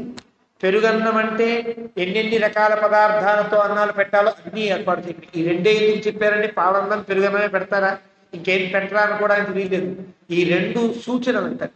పెరుగన్నం ఏర్పాటు చేయండి అంటే తక్కిన వంటకాలన్నీ చేష్యము, లేహ్యము, ఏదో భక్ష్యము, ఇవన్నీ ఏర్పాటు చేయండి అని అర్థం మాట. పాలన్నం అంటే పరమాన్నం అంటారు. ఈ రెండు కూడా మీరంతా సిద్ధం చేయండి అని చెప్పారు. ఆ తరువాత ద్విజానాం శతసాహస్రే యత్ ప్రకామం అమలం భవేత్ సత్కృత్యుర్యముఖ్యానాం సుప్రభాతే ప్రతీయత. ఘృతం దధి చ లాజాశ్చ దక్షిణాశ్చాత్ పుష్కలాః సూర్యే అభ్యుత్తే మాత్రే శ్వః భవితా స్వస్తివాచనం. బ్రాహ్మణాశ్చ నిమంత్రియంతాం కల్ప్యంతాం ఆసనాని చ ఆబధ్యంతాం పతాకాశ్చ రాజమార్గస్య శిక్ష్యతాం. గబగబ అంటే బహుశా పుష్యమి నక్షత్రం దగ్గరికి వచ్చేసి వీళ్ళు పునర్వసు, ఆర్ద్ర, పునర్వసు నక్షత్రాల్లో వీళ్ళు మాట్లాడుకుంటున్నారు. రాముడి పుట్టినరోజు నాడే ప్రకటించాడు, అది తమాషా. చైత్ర పునర్వసు నాడే ప్రకటించేశాడు పట్టాభిషేకం రేపు అని. కాబట్టి పుష్యమికి పట్టాభిషేకం కదా, ఆ పట్టాభిషేకం కోసం గబగబా మీరంతా కూడా సత్కృత్య ద్విజముఖ్యులైన వారందరికీ కూడా సిద్ధం చేసి వాళ్ళకి ఏమేమి దీక్షావసరాలు ఇవ్వడం అవన్నీ ఇచ్చి వాళ్ళందరినీ సత్కృత్య శ్వః రేపటికల్లా వాడు సిద్ధంగా ఉండేది చూడండి అయ్యా. ఘృతము, దధి, లాజలు, దక్షిణలు మరి పుష్కలంగా ఏర్పాటు చేయండి. సూర్య అభ్యుదిత మాత్రే శ్వః భవితా స్వస్తివాచనం. సూర్యోదయం అయినది అంటే మీరు ప్రారంభించాలి స్వస్తివాచనం. ముందు మంగళవాద్యం కావాలి, స్వస్తివాచనం కావాలి, పట్టాభిషేకానికి సంబంధించిన కర్మ ప్రారంభం కావాలి. ఆలస్యం చేయదు, ఇది ప్రజాభీష్టము అన్నట్లుగా ప్రకటించాడు. ఆ రకంగా రాజమార్గం బ్రాహ్మణాశ్చ నిమంత్రియంతాం, ఎక్కడెక్కడ ఏ గురించి అవసరమో వాళ్ళందరినీ నిమంత్రించండి. కల్ప్యంతాం ఆసనాంచ, వాళ్ళు ఎక్కడెక్కడ కూర్చోవాలో వాళ్ళకి ఆసనాలు సిద్ధం చేయండి. ఆబధ్యంతాం పతాకాశ్చ, అన్ని ఇళ్ల మీద పతాకాలు ఉండాలి, ధ్వజ పతాకాలు ఎగరాలి. పట్టాభిషేకం రాముడికి తెలియాలి. రాజమార్గస్య శిక్ష్యతాం, రాజమార్గములన్నీ కూడా పవిత్రమైనటువంటి ఆవు కలాపీలతో సుగంధ ద్రవ్యములతో వాటిని తలపండి. సర్వే చ తాళావచరాః గణికాశ స్వలంకృతాః కక్ష్యాం ద్వితీయమాసాద్య తిష్టంతు నృపవేశమనః. రాజుగారికి అంతఃపురానికి రెండవ ప్రాకారంలో ఎవరు ఉండాలి? తాళములు తతములుగా ఉండేటువంటి ఈ గణికలు, నాట్యములు చేసేవారు, సంగీతములు పాడేవారు, నృత్యములు, వీళ్ళంతా కూడా సిద్ధంగా ఉంటారు. వీళ్ళంతా కూడా ఇవన్నీ కూడా దీంట్లో భాగములు. కక్ష్యాం ద్వితీయం దేవాయతన చైత్యేషు సార్వభక్షాః సదక్షిణాః ఉపస్థాపయితవ్యాః స్యుః పాల్యయోగ్యాః పృథక్ పృథక్. భగవంతుని యొక్క దివ్య సన్నిధానాలు ఉంటాయి, ఆలయములు ఉంటాయి. ఆలయముల దేవాయతం అంటే ఆలయములు ఉంటాయి. ఆలయముల దగ్గర ఏముండాలి? సాన్నభక్షాః సదక్షిణాః, వచ్చే వాళ్ళ దగ్గర తగినట్టుగా ప్రసాదాలు పెట్టండి, తగినట్టుగా వాళ్ళకి దక్షిణలు ఇవ్వండి. ఎవరిని కూడా ఉపస్థాపయితవ్యాస్తు మాల్యయోగ్యాః పృథక్ పృథక్. ఉపస్థాపయితవ్యాః, ఎక్కడెక్కడ ఎవరెవరు నియమించాలో వారందరినీ నియమించి ఇవన్నీ వచ్చిన వాళ్ళందరికీ అందేటట్టుగా ఏర్పాటు చేయండి. దీర్ఘాశిబద్ధాః యోధాశ్చ సన్నద్ధాః పృష్ఠవాససః మహారాజాంగణం సర్వే ప్రవిశంతు మహోదయం. మహోదయం అని పిలువబడేటువంటి రాజుగారి ప్రాంగణంలో ఎవరుండాలి?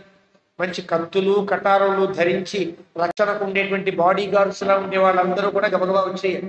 రాజుగారు చుట్టూ నిల్చోవాలి. అంతా కూడా ఏవం వ్యాతిష్య, ఇలా ప్రకటించి ఆదేశించి విప్రౌతౌ క్రియాః తత్ర సునిష్ఠితౌ.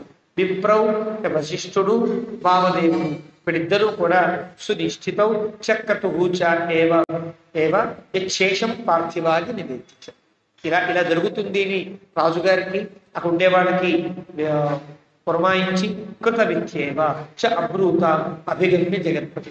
మీరు చెప్పినవన్నీ చేశామనే వార్త వినేంత వరకు వీళ్ళు అదే పనులు చేశారా, అయ్యా అయిపోయిందండి సిద్ధమండి అని చెప్పి కృతం కృతం అని అందరూ చెప్పారు. ఎవరెవరికి ఏ పని చెప్పారో వాళ్ళంతా ఆ పని చేసి వచ్చి కృతం మేము చేసేసామండి అని చెప్పాలి. అలా కృతమని వినేంత వరకు కూడా వాళ్ళు విని అధిగమ్య జగత్పతి జగత్పతి దశరథ మహారాజుతో యథోక్త వచనం ప్రీతం హర్షయుక్తో దిజక్షం. అయ్యా మనం పురమాయించాం, అన్ని పనులు సిద్ధంగా ఉన్నాయి, ఇంకా పట్టాభిషేకానికి సిద్ధమవుతాము అని వశిష్ఠ వామదేవులు ఇద్దరు కూడా దశరథ మహారాజుకు చెప్పారు. తతస్సుమంత్రం ద్యుతిమాన్ రాజావచనమబ్రవీత్ రామః కృతాత్మా భవతా శీఘ్రమానీయతాతి. సుమంత్రుణ్ణి పిలిచి ద్యుతిమాన్ రాజావచనమబ్రవీత్, చాలా పొంగిపోతున్నాడు. అప్పటిదాకా దశరథుని వృద్ధం దశరథం రూపం అని కీర్తించిన వాల్మీకి ద్యుతిమాన్ పెరిగిపోతున్నాడు. మంచి ఆనందంగా ఉంది దశరథ మహారాజుకి. ద్యుతిమాన్ ఇలా అంటాడు, రామః కృతాత్మ, రాముడు సార్థకమైనటువంటి వాడు అవుతున్నాడు. ప్రజలందరికీ అధికారం గనక ఇస్తే రాముడు మరింతగా అందరినీ ఆనందపరిచి రాముడు అవుతాడు కదా. రాముడు అంటేనే అందరినీ ఆనందపరచగలిగిన వాడు, పరిచేవాడు. కాబట్టి రాముడు కృతాత్మ భవత శీఘ్రమానీయతామితి, పట్టాభిషేకానికి తగినట్లుగా ఉండేటట్లుగా రాముణ్ణి తీసుకురావలసిన బాధ్యత నీతి సుమా అంటూ సుమంత్రుని పంపించారు. సతాథ అలాగేనండి అని ప్రతిజ్ఞాయ చెప్పి సుమంత్ర రాజశాసనాత్, సుమంత్రుడు రాజశాసనాన్ని శిరసా వహించి రాముడు తత్ర ఆనయాచక్రే రథేన రథినాంబరం, రాముడిని తీసుకురావడానికని రథం తీసుకుని తాను వెళ్ళాడు. తత్ర సమాసీనా తదా దశరథం ధ్రువం, అక్కడంతా కూర్చున్నారు దశరథుని యొక్క సమక్షంలో. ప్రాచ్యో దీక్ష్యా ప్రతీక్ష్యాశ్చ దాక్షిణాత్యాశ్చ భూమిపాహ, ముందే పిలిపించాడు అందరినీ. ఎందుకు పిలిపించాడో ఇప్పుడు అర్థం అవుతుంది అందరికీ. ఇంతమంది దేనికండి, రాజు చేయాలంటే అక్కడ ఉన్న వాళ్ళతో సంప్రదించాలి తప్ప అంతమంది రాజులు దేనికి అంటే పట్టాభిషేకం రేపే చేసేద్దామన్న సంకల్పం వీళ్ళు చెప్పితే కాదు, తన మనస్సులో సంకల్పం అదే. కానీ పట్టాభిషేకానికి ఇంతమంది రాజులు లేకపోతే ఎలా అని ముందే అందరినీ పిలిపించేశారు. అందరూ వచ్చారు. ప్రాచ్య తూర్పు దిక్కు రాజులంతా వచ్చారు, దక్షిణ దిక్కు రాజులంతా వచ్చారు, అన్ని దిక్కుల నుంచి రాజులంతా వచ్చేసారు. వాళ్ళంతా కూర్చున్నారు. మ్లేచ్ఛాచార్యాన్ని వనశీలాంతవాసిన, ఈ ధర్మములకు మన వైదిక ధర్మములకు కూడా దూరంగా ఉండి కేవలం ఏదో ఒక ఆచారాన్ని పాటిస్తూ ఉండేవాళ్ళు ఆ రోజుల్లోనూ ఉండేవారు. మ్లేచ్ఛాచార్యులు అనే అంటే వైదిక ధర్మం అక్కర్లేదు, భగవంతుడు చాలు కదండి, ఇంకా నిత్యకర్మలు ఏం అక్కర్లేదు కదా అన్నట్టుగా ఇవన్నీ విడిచిపెట్టి ఈ సంస్కృతి ధర్మాలని ఈ కట్టుబాట్లన్నీ విడిచిపెట్టి ఎక్కడో అడవుల్లో ఉండేటువంటి ఆచార్యులు కొంతమంది ఉండేవారు, గురువులు కొంతమంది ఉండేవారు. అలాంటి వాళ్ళు వాళ్ళందరూ కూడా వచ్చారు. రాముడు అంటే ఇష్టం లేనిది ఎవరికి, అందరూ వచ్చారు. ఏచ అన్ని వనశైలాంతవాసి, వనశైలంలో బతుకుతారు. ఈ రాజా అంతఃపురములలో కానీ రాజ్యములలో కానీ జానపదుల దగ్గర ఉండేవారు కాదు, అడవుల్లో ఎక్కడో బతికేటువంటి వాళ్ళు. వాళ్ళందరూ కూడా వచ్చారు. ఉపాసాంచక్రిరే, వాళ్ళందరూ కూడా రాముడు రాజు కావాలనే ఉపాసని వాళ్ళంతా అంటే దశరథుని యొక్క సమక్షానికి వాళ్ళంతా చేరారు. తన్ దేవాహ ఇవ వాసనం, దేవతలంతా ఇంద్రుణ్ణి చేరి ఆ ఇంద్రుడికి ఆనందాన్ని కలిగించినట్లుగా ఈ రాజులందరూ కూడా దశరథ మహారాజుని చుట్టుముట్టారు.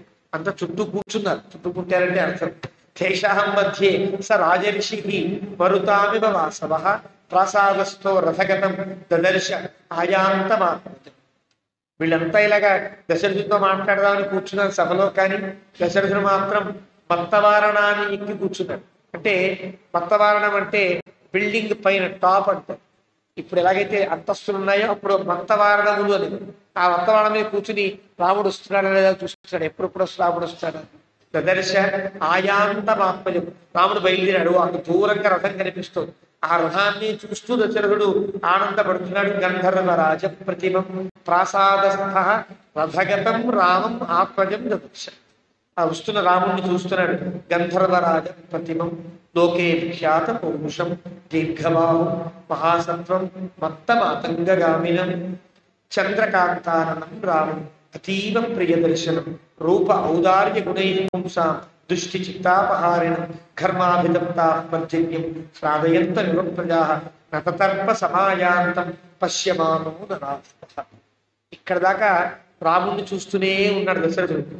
ఎలాంటి వాడు రాముడు అంటే గంధర్వరాజ ప్రతిమ, గంధర్వరాజులా ప్రకాశిస్తున్నాడు. అంటే అలంకారం చేశారు కదా, పట్టాభిషేకానికి తగినట్లుగా అందరూ వస్త్రములు, తెల్లటి వస్త్రములు కట్టారు, ఆ పూలతో ఉండేటువంటి కిరీటములు పెట్టారు.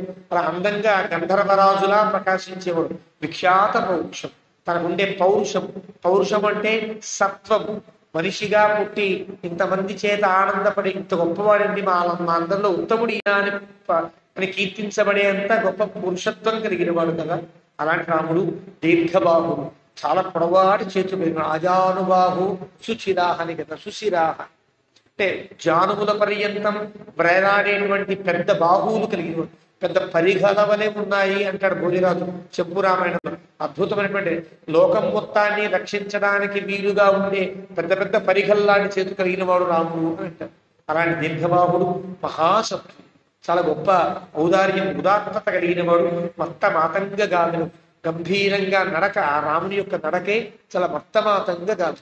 మదించిన ఏనుగు నడుస్తూ ఉంటే ఎంత గంభీరంగా ఉంటుందో అంత గంభీరమైనటువంటి నడక కలిగిన వాడు. చంద్రకాంతానందం, చంద్రుని చూస్తే ఎంత ఆనందం కలుగుతుందో రాముని చూసినా అంత ఆనందం కలుగుతుంది. అతీవ ప్రియ దర్శనం, అందరికి ప్రియాన్ని కలిగిస్తాడు. రూప ఔదార్య గుణై, ఎలాగా? గుణము చేత రూపము చేత, రూప గుణై, రూప ఔదార్య గుణై, ఇది అందం. ఔదార్యం, ఉదారమైనటువంటి రూపము, ఉదారమైనటువంటి గుణం. ఔదార్యము కలిగిన రూపం, ఔదార్యము కలిగిన గుణం, రూప ఔదార్య గుణై. ఈ ఔదార్యం రెండు పక్కల వర్తించేటట్టుగా ఉంటుంది. అంటే రూపం కూడా ఔదార్యం ఉంటుందండి అంటే రూపం యొక్క కదలికలు, చేష్టలు, ఒక వ్యక్తి తాను చేసే కదలికలు కూడా ఆ వ్యక్తి యొక్క తత్వాన్ని తెలియజేస్తాయే. ఆ రూపాన్ని బట్టి ఎంత గొప్పవాడు, గుణాలు తెలియకల్లా చూడగానే చాలా మంచివాళ్ళ ఉన్నాడండి అనిపించేటట్టు రూపం ఉండాలి. గుణ ఔదార్యం, మాట్లాడే తీరైనా తాను చేసేటువంటి పనులు చూసిన ఔదార్యం అనేటువంటి గుణంలో కలిగిన వాడు. అలాంటి రామచంద్రమూర్తి పుంసాం దృష్టి చిత్తాపహారి, చూచే వాళ్ళందరి కళ్ళు దొంగిలించాడు, మనస్సుని దొంగిలించాడు. అందరి మనస్సులు కూడా వేరే ఆలోచించేటట్టుగా లేవు. రాముణ్ణి చూస్తుంటే కళ్ళు దొంగిలించబడ్డాయి, మనస్సును దొంగిలించబడ్డాయి. అంతా అన్ని రాముడి దగ్గర ఉన్నాయన్నమాట. అందరూ కూడా రాముడిని అంతగా చూస్తున్నారు. పుంసాం దృష్టి చిత్తాపహారి, మగవాళ్ళే అలా కడులు తిప్పుకోకుండా చూస్తున్నారంటే ఆడవాళ్ళు ఇంకా ఎంత ఆనందపడి చూస్తుంటారో అనేది ఇక్కడ అర్థం. ధర్మాభితప్త పర్జన్యం, వర్షాలు పడకుండా వేడిగా ఉండేటువంటి సమయంలో వేడివితో అలలాడేటువంటి వ్యక్తులు కనుక ఒక్కసారి వర్షం కురిసే మేఘం కనిపిస్తే ఎంత పడతాయో అంత ఆనందపడతారు వీళ్ళంతా కూడా. ఇలాగా హ్లాదయంత వివప్రజ అంటే చాలా వేడితో ఉండే వ్యక్తులకి చల్లటి బాణ కురిస్తే అబ్బాయి అంత హాయిగా ఉంది అనిపించేటట్లుగా, అందరికీ ఆనందాన్ని కలిగించేటట్లు రాముడు వస్తుంటే నతతర్ప సమాయాంతం పశ్యమానో నరాధిప. నతతర్ప, తతర్ప అంటే తృప్తిని పొందెను. నతతర్ప తృప్తి చాల, అలా రాముడిని చూస్తూ అలాగే ఉండిపోదాం, ఇంకా మాట్లాడద్దు, ఇంకేమీ చేయొద్దు అన్నట్టుగా తృప్తిని పొందని చూపు కలిగిన వాడయ్యను అంటాడు వాల్మీకి. అంటే చూస్తూనే నా జీవితం గడిచిపోతే చాలు, ఇంకేమి పక్క చూపు కూడా నాకు అక్కర్లేదు అన్నట్టుగా నా తతర్ప తృప్తిని పొందలేదు దశరథ మహారాజు. అవతార్య సుమంత్రస్తం రాఘవం స్యందనోత్తమాత్, సుమంతుడు ముందు దిగి రాముడు దిగడానికి వీలుగా ఆ తలుపు తీసి రామా దిగు అని ఆజ్ఞాపించాడు. కారణం, ఇప్పటిదాకా సుమంతుడు రాముడిని చిన్నపిల్లాడిగా చూచాడు. సుమంతుడిని కూడా రాముడు చాలా గౌరవిస్తాడు. సుమంతుడు కూడా రాముడిని తన కుమారునిలాగా చూసేవాడు. కానీ ఇప్పుడు రాజుగా రాముడిని ప్రకటించిన తర్వాత తన మళ్ళీ రాజు, తన మళ్ళీ సూతుడు కాబట్టి తను ముందు దిగి ఆ తలుపు తీసి రామా రండి అని పిలిచాడు. కొత్త పిలుపు కదా రాముడికి. అప్పటిదాకా రామా అని పిలిచేవాడు కాస్త రామచంద్ర ప్రభు అని పిలవలసినటువంటి స్థితి రాజుగా తాను అయ్యాడు. అవతార్య సుమంత్ర, అలా దింపాడు రాముణ్ణి. పితు సమీపం గచ్చంతం ప్రాంజలి పృష్ఠత అన్వత, తండ్రి దగ్గరకు వెళ్లే రాముడి వెనకాల సుమంతుడు చేతులు జోడించుకుని వెనకాల నడుస్తూ వచ్చాడు. అంటే ధర్మాన్ని పాటిస్తారు, ఎవరి ధర్మాన్ని వాళ్ళు ఆ ఆచరణ రూపంగా పాటిస్తున్నారన్నమాట. ఆ రకంగా తం సతం కైలాస శృంగాభం ప్రాసాదంబరపుంగవ ఆరులోహనుపం ద్రష్టుం సహసూతేన రాఘవ. కైలాస పర్వతంలా తెల్లటి సౌధముగా ఉండేటువంటి ఆ ప్రాసాదాన్ని రాముడు ఎక్కుతూ ఎలా ఎక్కాడు? సుమంత్రుతో కలిసి ఎక్కుతున్నాడు. ఆరులోహ ఎక్కాడు. సప్రాంజలి అభిప్రేత్య ప్రణత పితురంతికే నామస్వం శ్రావయన్ రామ భవందే చరణౌ పితు. రాముడికి పట్టాభిషేకం చేసుకున్నానని ఇంకా ఏం చెప్పల. రాముడికి ఏం తెలియదు, కానీ నిన్ను అలంకరించి తీసుకురమ్మన్నారు వరకు తెలుసు. అంటే ఊహించగలడు, కానీ ఊహించిన వాచ్యంగా రాముడికి ఇంక రాదు. తాను చెప్పలేదు, తాను అనలేదు కదా, వచ్చి చెప్తున్నాడు ఆయన. ప్రాంజలి అంజలి ఘటించి అభిప్రేత్య ప్రణత పితురంతికే పితృ యొక్క సమీపంలో సాష్టాంగ వందనాన్ని ఆచరించి అభిప్రేత్య బాగా పొంది అన్నట్టు. చాలా బాగా పొంది అంటే పెద్దల దగ్గర బాగా పొందడం అంటే ఏంటి?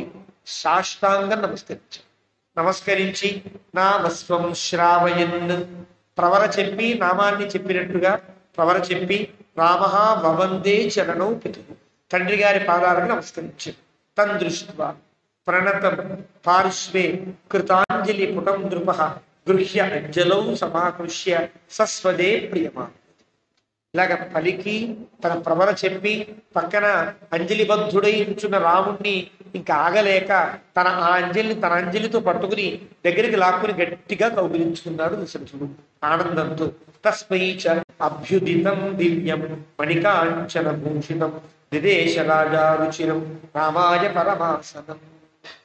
అప్పటిదాకా రాముడికి ఒక కొత్త సింహాసనాన్ని తయారు చేసి ఉంచారు అక్కడ రాముని కూర్చోబెట్టడానికి. రాగానే చేతులు పట్టుకుని కూర్చోనైనా ఈ కుర్చీలో కూర్చో అన్న, ఈ సింహాసనం మీద కూర్చో అని కూర్చోబెట్టాడు. తదాసనవరం ప్రాప్య యదీపయత రాఘవ స్వయైవ ప్రభయామేను ఉదయే విమలో రవి. మేరు పర్వతమే ప్రకాశిస్తుంది. ఆ మేరు పర్వతం మీద కనుక సూర్యుడు ప్రకాశిస్తే ఎలా ఉంటుంది? ఇంకా అందంగా ఉంటుంది కదా. అలా అందంగా ప్రకాశించే ఆ సింహాసనం మీద రాముడు మరింతగా ప్రకాశిస్తూ ఉంటే స్వయైవ ప్రభయా మేరు ఉదయే విమలో రవి. ప్రకాశించే మేరు పర్వతాన్ని తన ప్రభలతో మరింత ప్రకాశింపజేసినట్లుగా రాముడు ఆ సింహాసనానికే ఒక శోభను కలిగిస్తూ రాముడు కూర్చున్నాడు సింహాసనం. ఏవం తేన విభ్రాజత తత్ర సా సభ అభివ్యరోచిత. రాజులంతా కూర్చుని ఉన్నారు. రాజుల మధ్యలో తన ప్రక్కన అద్భుతమైన సింహాసనాన్ని వేయించి రాముడిని కూర్చోబెట్టాడు. తేనని రాముడు ఎప్పుడైతే కూర్చున్నాడో సభ అంతా కూడా కొత్త తేజస్సుతో ప్రకాశించింది. అప్పటిదాకా పక్కన నిలబడేటువంటి కుమారుడు కదా, ఇప్పుడు రాజు పక్కన కూర్చునేటువంటి ఒక అందమైనటువంటి స్థితిలో రాముడు ఉన్నాడు. విమల గ్రహ నక్షత్ర శారదీద్యౌ వివేంద్రున. ఆకాశం అంతా నిర్మలమై ప్రకాశించింది. శరత్కాలంలో ఎలాగైతే మబ్బులు లేని నిర్మలమైన ఆకాశం యందు చంద్రుడు ప్రకాశిస్తూ ఉంటాడో అలా ఈ సభలో రామచంద్రుడు ప్రకాశిస్తున్నాడు. తం పశ్యమాన ద్రుపతి తుతోష ప్రియమాత్మజం. దశరథుడు ఏం చేస్తున్నాడు? రథాన్ని వస్తూ ఉంటే చూస్తున్నాడు కదా, ఆ చూపు ఇంకా రాముడి నుంచి మరల్లా అలాగే చూస్తున్నాడు. మెట్లెక్కుతుంటే చూస్తున్నాడు, తన దగ్గరికి వస్తే చూస్తున్నాడు, తను పట్టుకున్నాడు, కుర్చీలో కూర్చోబెట్టాడు. సింహాసనంలో కూర్చున్నా ఇంకెవరిని చూడాల, రాముణ్ణే చూస్తున్నాడని చెప్తున్నాడు వాల్మీకి. పశ్యమాన ఇంకా అలాగే అంటే పక్కకి చూపు తిప్పకుండా రాముణ్ణే చూస్తున్నవాడై దశరథ మహారాజు తం పశ్యమాన నృపతి తుతోష ప్రియమాత్మతి. చాలా అలాగే చూస్తూ ఇప్పుడు ఆనందపరిచినట్టుగా అంటాడు. అలంకృతం ఇవాత్మానం ఆదర్శతల సంస్థితం. అలంకృతుడై తన యొక్క ప్రతిరూపంలా కూర్చున్నాడు, ఆదర్శంగా ఉన్నాడు, అద్దంలా వెలిసిపోతున్నాడు రాముడు.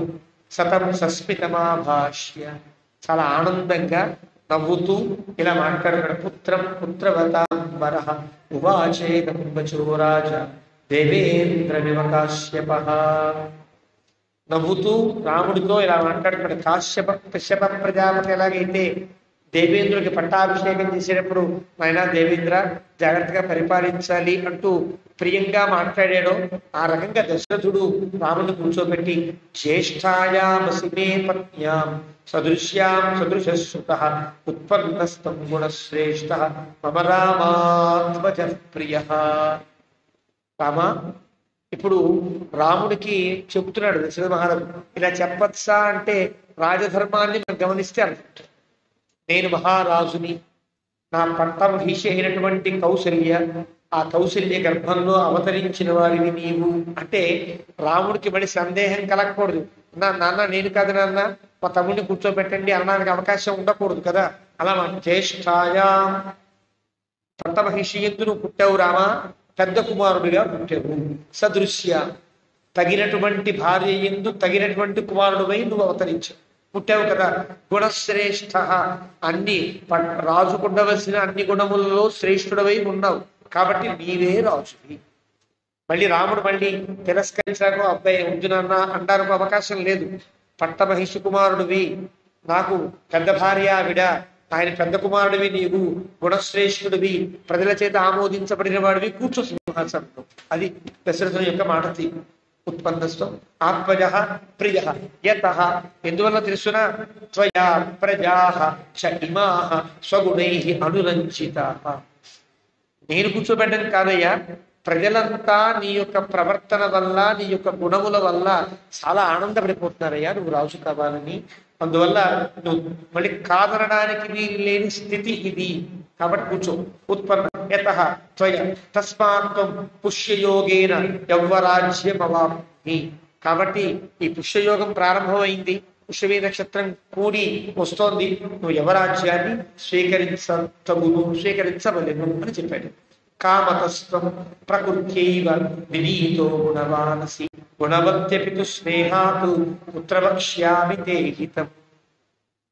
నువ్వు సహజంగా వినయం, సహజంగా అన్ని తెలిసిన వాడివి, కానీ నేను తండ్రిని, మహారాజు, నేను చెప్పవలసిన ధర్మాలు కొన్ని ఉంటాయి, అవి నేను చెప్తాను, జాగ్రత్తగా విను.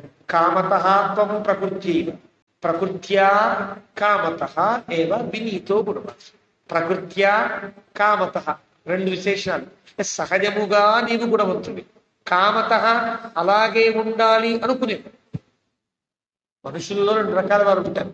సహజంగానే వినయంతో పుట్టిన వాళ్ళు ఉంటారు.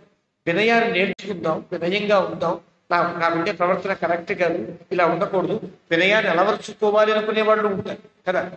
ఇది లేనివాడు అలా కోరుకుని వినయంగా ఉండొచ్చు. కానీ రాముడు సహజంగా వినయవంతుడు, ఇంకా వినయంగా ఉండాలని నేర్చుకునేటువంటి తత్వం కలిగినవాడు. ప్రకృత్యా కామతః, ఈ రెండు పదములు కూడా అత్యంత వినయశీలుడిని చెప్పే పదములు. ఎక్కడైనా వినయం తప్పితే ఇక్కడ ఎలా ఉండాలి అని తెలుసుకుని మరీ వినయంగా ఉండదగేటువంటి గుణ సంపద కలిగిన వాడు ఆయన. కాబట్టి నీవు గుణవానసి, కానీ చెప్పవలసిన బాధ్యత ఉన్నది కదా. భూయ వినయమాస్థాయ భవనిత్యం జితేంద్రియ. నేను చెప్పవలసిన మాట ఏంటో చూస్తున్నాను రామా, ఇంకా వినయంగా ఉండాలి అని చెప్పాడు. ఇంకేం చెప్పలా. నీవు ప్రకృత్యా వినయవంతుడు, కామతః వినయవంతుడివి, కానీ రామా నేను చెప్పవలసిన బాధ్యత నాకు ఉన్నది కాబట్టి ఇంకా నీవు వినయముగా ఉండాలి. ఇంకా ఉండాలా అంటే అక్కర్లా, కానీ చెప్పవలసిన బాధ్యత చెప్పాలి కదా. ధర్మాత్ముడైనటువంటి ప్రజల్ని బాగా పరిపాలిస్తారని మనం ఎన్నుకున్నటువంటి రాజులో నాయకులో కూడా మళ్ళీ జాగ్రత్తగా మేము పరిపాలిస్తాను ప్రమాణం చేస్తానని చేయవలసిన అవసరం ఉంటుంది, చేయించవలసిన అవసరం ఉంటుంది. అదే పద్ధతిలో వినయంగా ఉండాలి రామ. కామ క్రోధ సముద్ధాని త్యజేతాః వ్యసనాని చ. ఏవైనా చిన్న చిన్న అలవాట్లు ఉంటే అన్ని మానేసి. కామం పనికిరాదు, క్రోధం పనికిరాదు, చెప్పవలసి వస్తోంది కాబట్టి చెప్తున్నా, ఇవన్నీ నీకు సహజంగా ఉండకూడదునే అంటూ దశరథుడు చెప్తూ పరోక్షయ వర్తమాన వృత్యా ప్రత్యక్షయా తథా అమాత్య ప్రభృతి సర్వా ప్రకృతిశ్చ అనురంజయ. ప్రజలందరినీ ఆనందపరిచేటట్లుగా నీ రాజ్య ప్రవర్తనం, రాజ్యపాలన ఎలాగ? పరోక్షయా వర్తమాన వృత్యా ప్రత్యక్షయా తథా. అమాత్యులందరికీ, పౌరులందరికీ, జానపదులందరికీ నువ్వు పరోక్షంగా ఉన్నా ఒకలాగే ఉంటారు, ప్రత్యక్షంగా ఉన్నా ఒకలాగే ఉంటారు. అంటే అర్థం ఏంటి? ఆ అధికారి ఉంటే భయపడి పని చేయడం, అధికారం లేకపోతే అసుకులు కొట్టుకోవడంలా ఉండకూడదు సుమా. నీ యొక్క పరిపాలన ఎలా ఉండాలంటే రాముడు చెప్పాడు, లేకపోతే ఎట్లా అనేటట్టుగా ఉండాలి. అంటే ఆ రకంగా నువ్వు రాజ్యం పరిపాలించవలసిన బాధ్యత నీ మీద. సహజంగా ప్రజల్లో బద్ధకాలు ఉంటాయి కదా.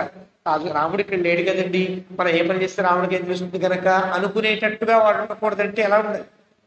ఎక్కడికక్కడ పనిలో రాముడు నువ్వు కనిపిస్తున్నట్టుగా వాడికి భయాన్ని కలిగించేటట్లుగానే ఉండాలి. పరోక్షయ ప్రత్యక్షయ వృత్య ఉండి నీవు పరోక్షంగా ఎలా ఉంటావో, ఎంత భయాన్ని కలిగిస్తావో, ప్రత్యక్షంగా ఉంటే అంత ప్రేమని ప్రకటించేటట్టుగా ఉంటావు. రాముడు దగ్గర లేకపోతే భయంగా పనిచేయాలి, నీవు దగ్గర ఉంటే ప్రియంతో పనిచేసేటట్టుగా వాళ్ళు ఉంటారు. అది అధికారి యొక్క లక్షణములో ఒక లక్షణం. ఆ రకంగా ఉండాలి. అమాత్య ప్రకృతి సర్వాహ ప్రకృతిశ్చ. ఈ రకంగా మంత్రులను ఆనందపెట్టు, అందరినీ ఆనందపెట్టు, ప్రజలను ప్రకృతిలో ఉండే మన పౌరులు కావచ్చు, ఇతర ప్రాణులు కావచ్చు, అందరినీ కూడా జాగ్రత్తగా పరిపాలించు. కోష్ఠాగార ఆయుధాగారై కృత్వా సన్నిచయాన్ బహూన్ తుష్టానురక్త ప్రకృతి పాలయతి వేది. ఎవరైతే రాజు కాదలుచుకున్నాడో కోష్ఠాగారం అని అంటారు. అంటే స్టోర్ రూమ్స్ ఉంటాయి.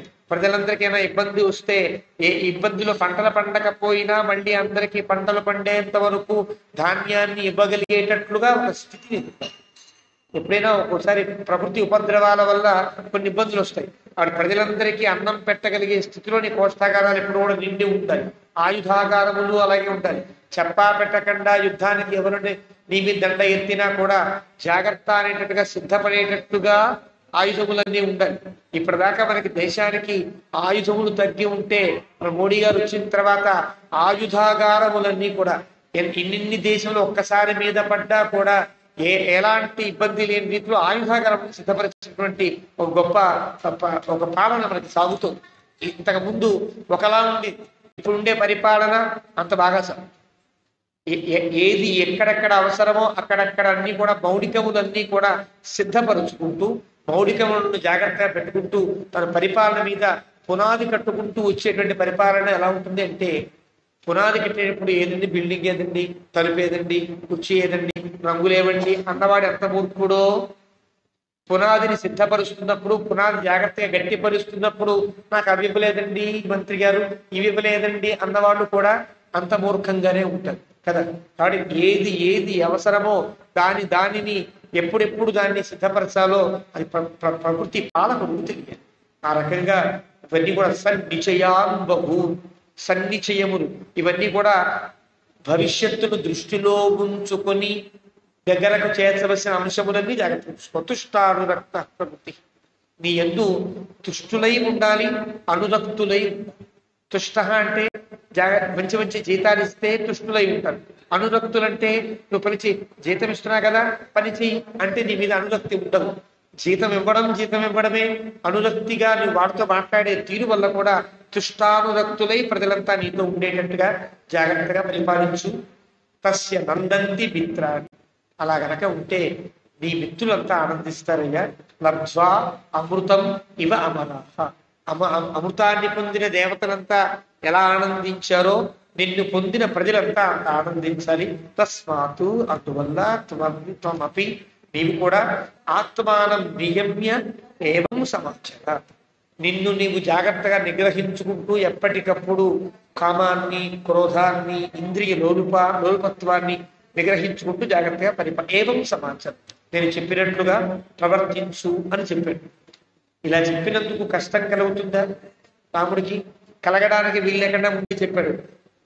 సహజంగా నువ్వన్నీ తెలిసిన వాడివే అయినా చెప్పవలసినటువంటి బాధ్యత అవసరం కాబట్టి చెప్పారు. తచ్చుత్వ, అది విని సుహృదస్తస్య రామస్య ప్రియకారిణ, రాముడు చుట్టూ రాముడు బయలుదేరితే రాముడు ప్రకారం తన మిత్రులంతా ఉంటారు. రాముడు అంటే ఇష్టపడే వ్యక్తులు చాలా మంది ఉంటారు కదా. వాళ్ళందరూ కూడా దూరంగా ఎవరికి వాళ్ళ మిత్రులు, భటుల రూపంలో ఉండేవాడు కొంతమంది, మిత్రులుగా ఉండేవాడు కొంతమంది, పాలకుల్లో మంత్రుల కుమారులై ఉండేవాడు కొంతమంది, మంత్రుల్లో కొంతమంది, ఇలా రకరకాల మిత్రులు ఉంటారు రాముడికి కదా. వాళ్ళంతా విని ఆనందంతో పరిగెత్తుకుంటూ కౌశల్య తిరిగి వెళ్ళిపోవాలి. ముందు దశరథ మహారాజు చెప్పేశాడు, అప్పచెప్పేస్తున్నాడు రాజ్యాన్ని. రాముడు రాజు అయిపోతున్నాడు. ఈ ఆనంద వార్త ఎవరికి చెప్పాలి? ముందు తల్లికి చెప్పాలి. వాడు ఎవరు చెప్పాలి? ఈసారికైతే దశరథుడు చెప్పాలి, రాముడు చెప్పాలి. కానీ వీళ్ళకుండే ఆనందం రాముడు పట్టాభిషిక్తులు అవుతుంటే తానే తమకే ఏదో పెద్ద పదవులు వచ్చినంత ఆనందపడుతున్నారు.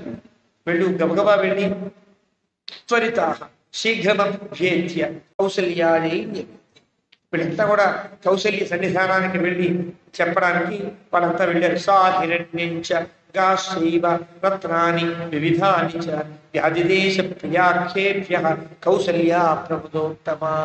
ఈ మాట వినంగానే ఆవిడకి ఆనందం ఇంత అంత కాదు. బంగారాన్ని దానం చేసేస్తోంది.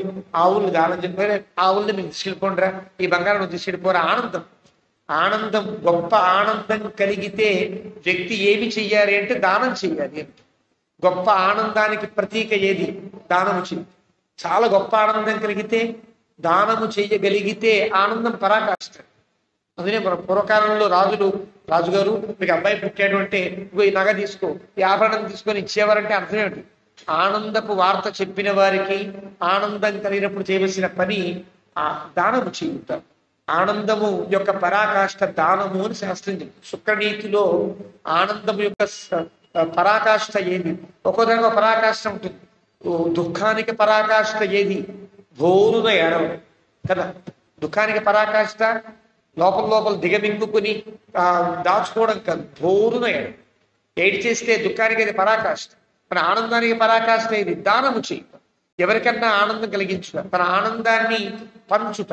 ఆనందం విక్కుటమైతే కూడా ప్రమాద స్థితిని పొందుతాం. కానీ ఆనందం ఎలా పంచాలంటే ఎదుటి వ్యక్తికి ఏది కలిగితే ఆనందం కలుగుతుంది. ఏదైనా ఇస్తే ఆనందపడతాడు. వాడు ఆనందపడితే నీ ఆనందంలో వాడు సగం పంచుకుంటే ఆనందం ఎంత పెరిగినా పెరుగుతూ ఉంటుందయ్యా. ఆనందానికి పరాకాష్ఠ దానము అని చెప్తారు.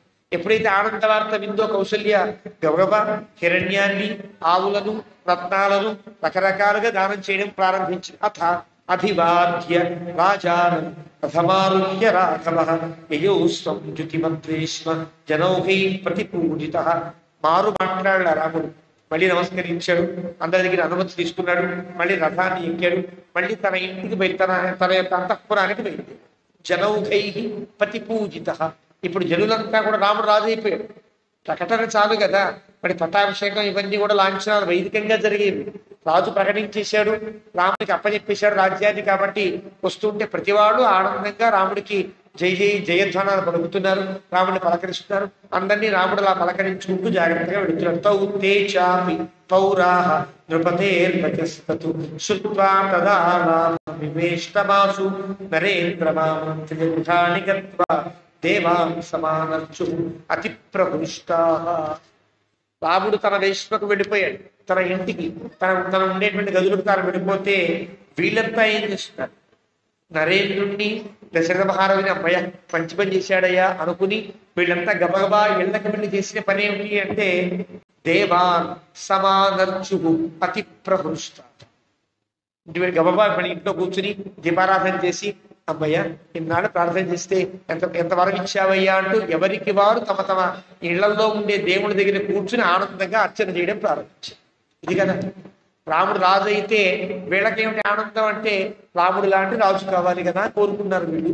రాముడు రాజు కాగానే వీళ్ళంతా గబగబా పరిగెత్తి ఇళ్లలో దీపాలు పెట్టుకుని ధూపాలు పెట్టుకుని ఆ ఆరోగ్యం సిద్ధం చేసుకుని ఆనందంగా పూజించడం ప్రారంభించారు అంటూ 3వ సర్గని ముగించారు. ఆ తరువాత 4వ సర్గ చతుర్థ సర్గ.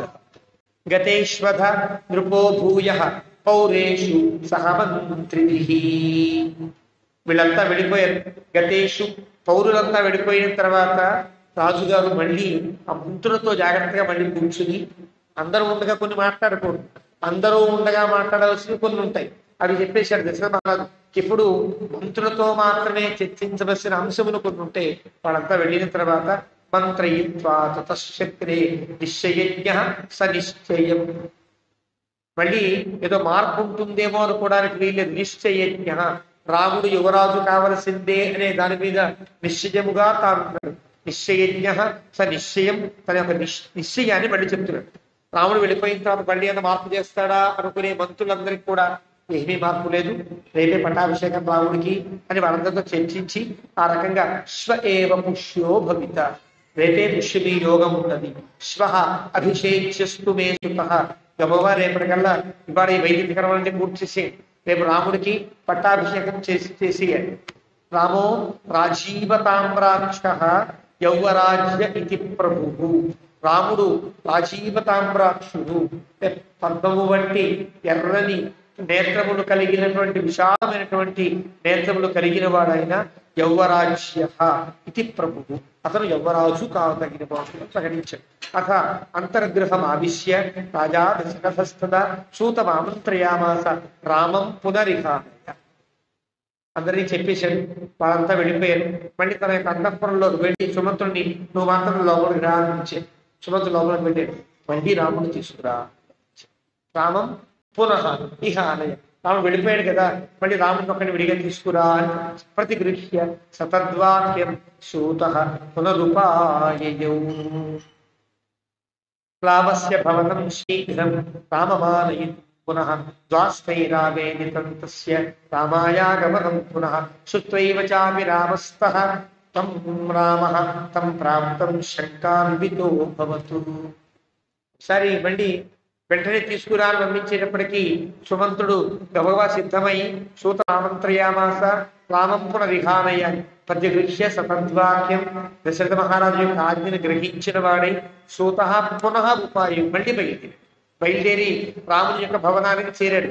కొద్ది దూరంలో ఉంటుంది రాముని భవనం.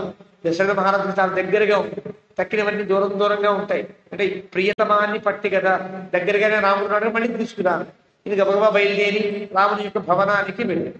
మళ్ళీ ద్వాస్థైరావేదితం, అక్కడ వెళ్ళంగానే రాముని యొక్క అంతఃపురంలో మళ్ళీ భటులు ఉంటారు, అందరినీ పంపించరు. రాముని అడగా సుమంతుడు వచ్చాడు పంపించమంటారా అని అడిగితే పంపాలి. అక్కడ దాకే వీళ్ళకి అవరోధం అని అంటారు.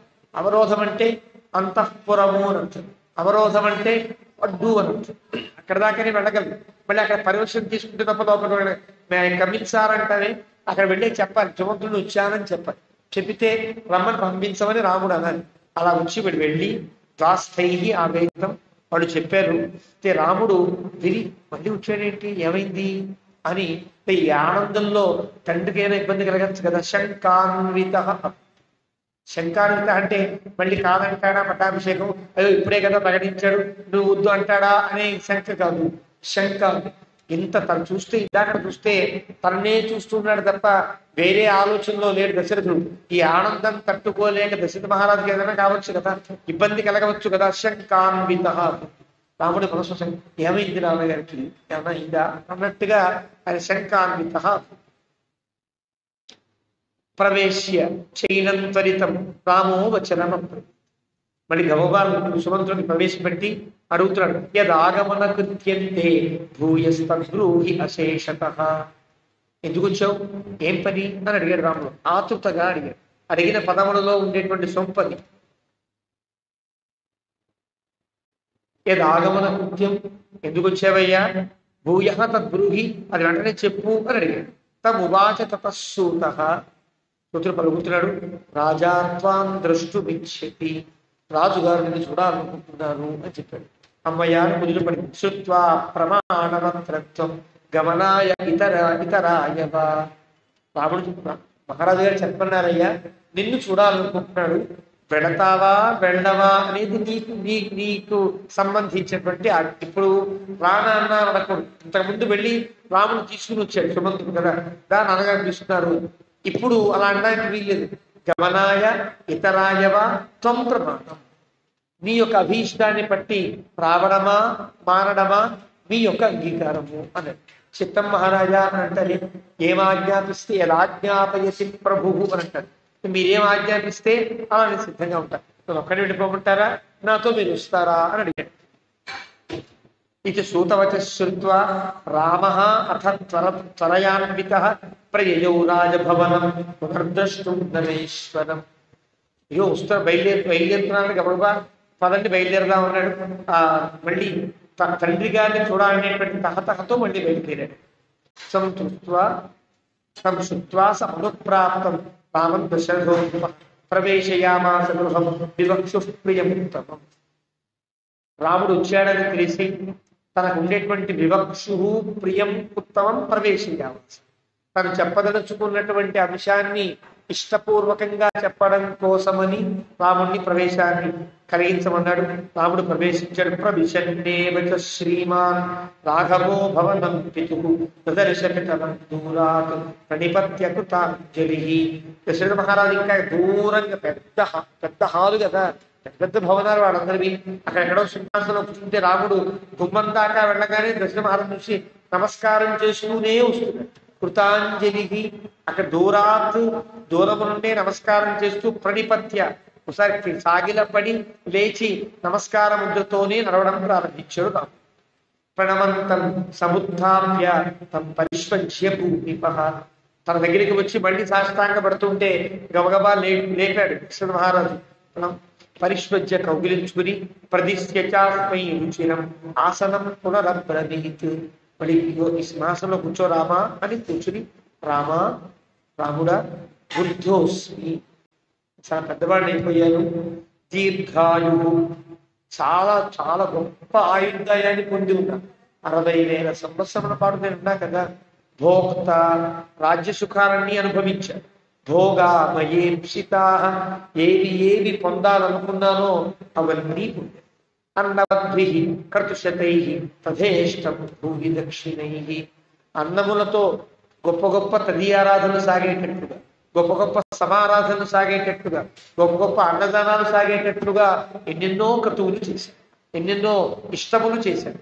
కాబట్టి జాతమిష్టం అపత్యమే త్వం మధ్య అనుపమం, నేను చేసిన ఆ పుణ్యకార్యముల యొక్క ఫలితమే నీ యొక్క పుత్రత్వం.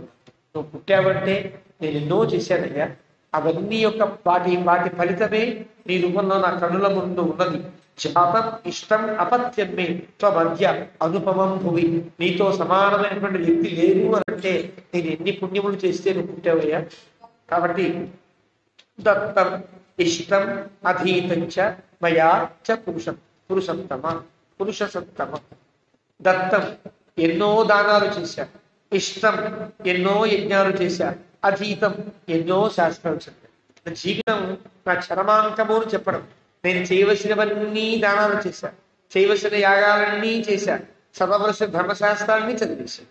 కాబట్టి అనుభూతాన్ని చేష్టాని మయా వీర సుఖాన్యపి, ఎన్నెన్నో అనుభవించాను సుఖములు.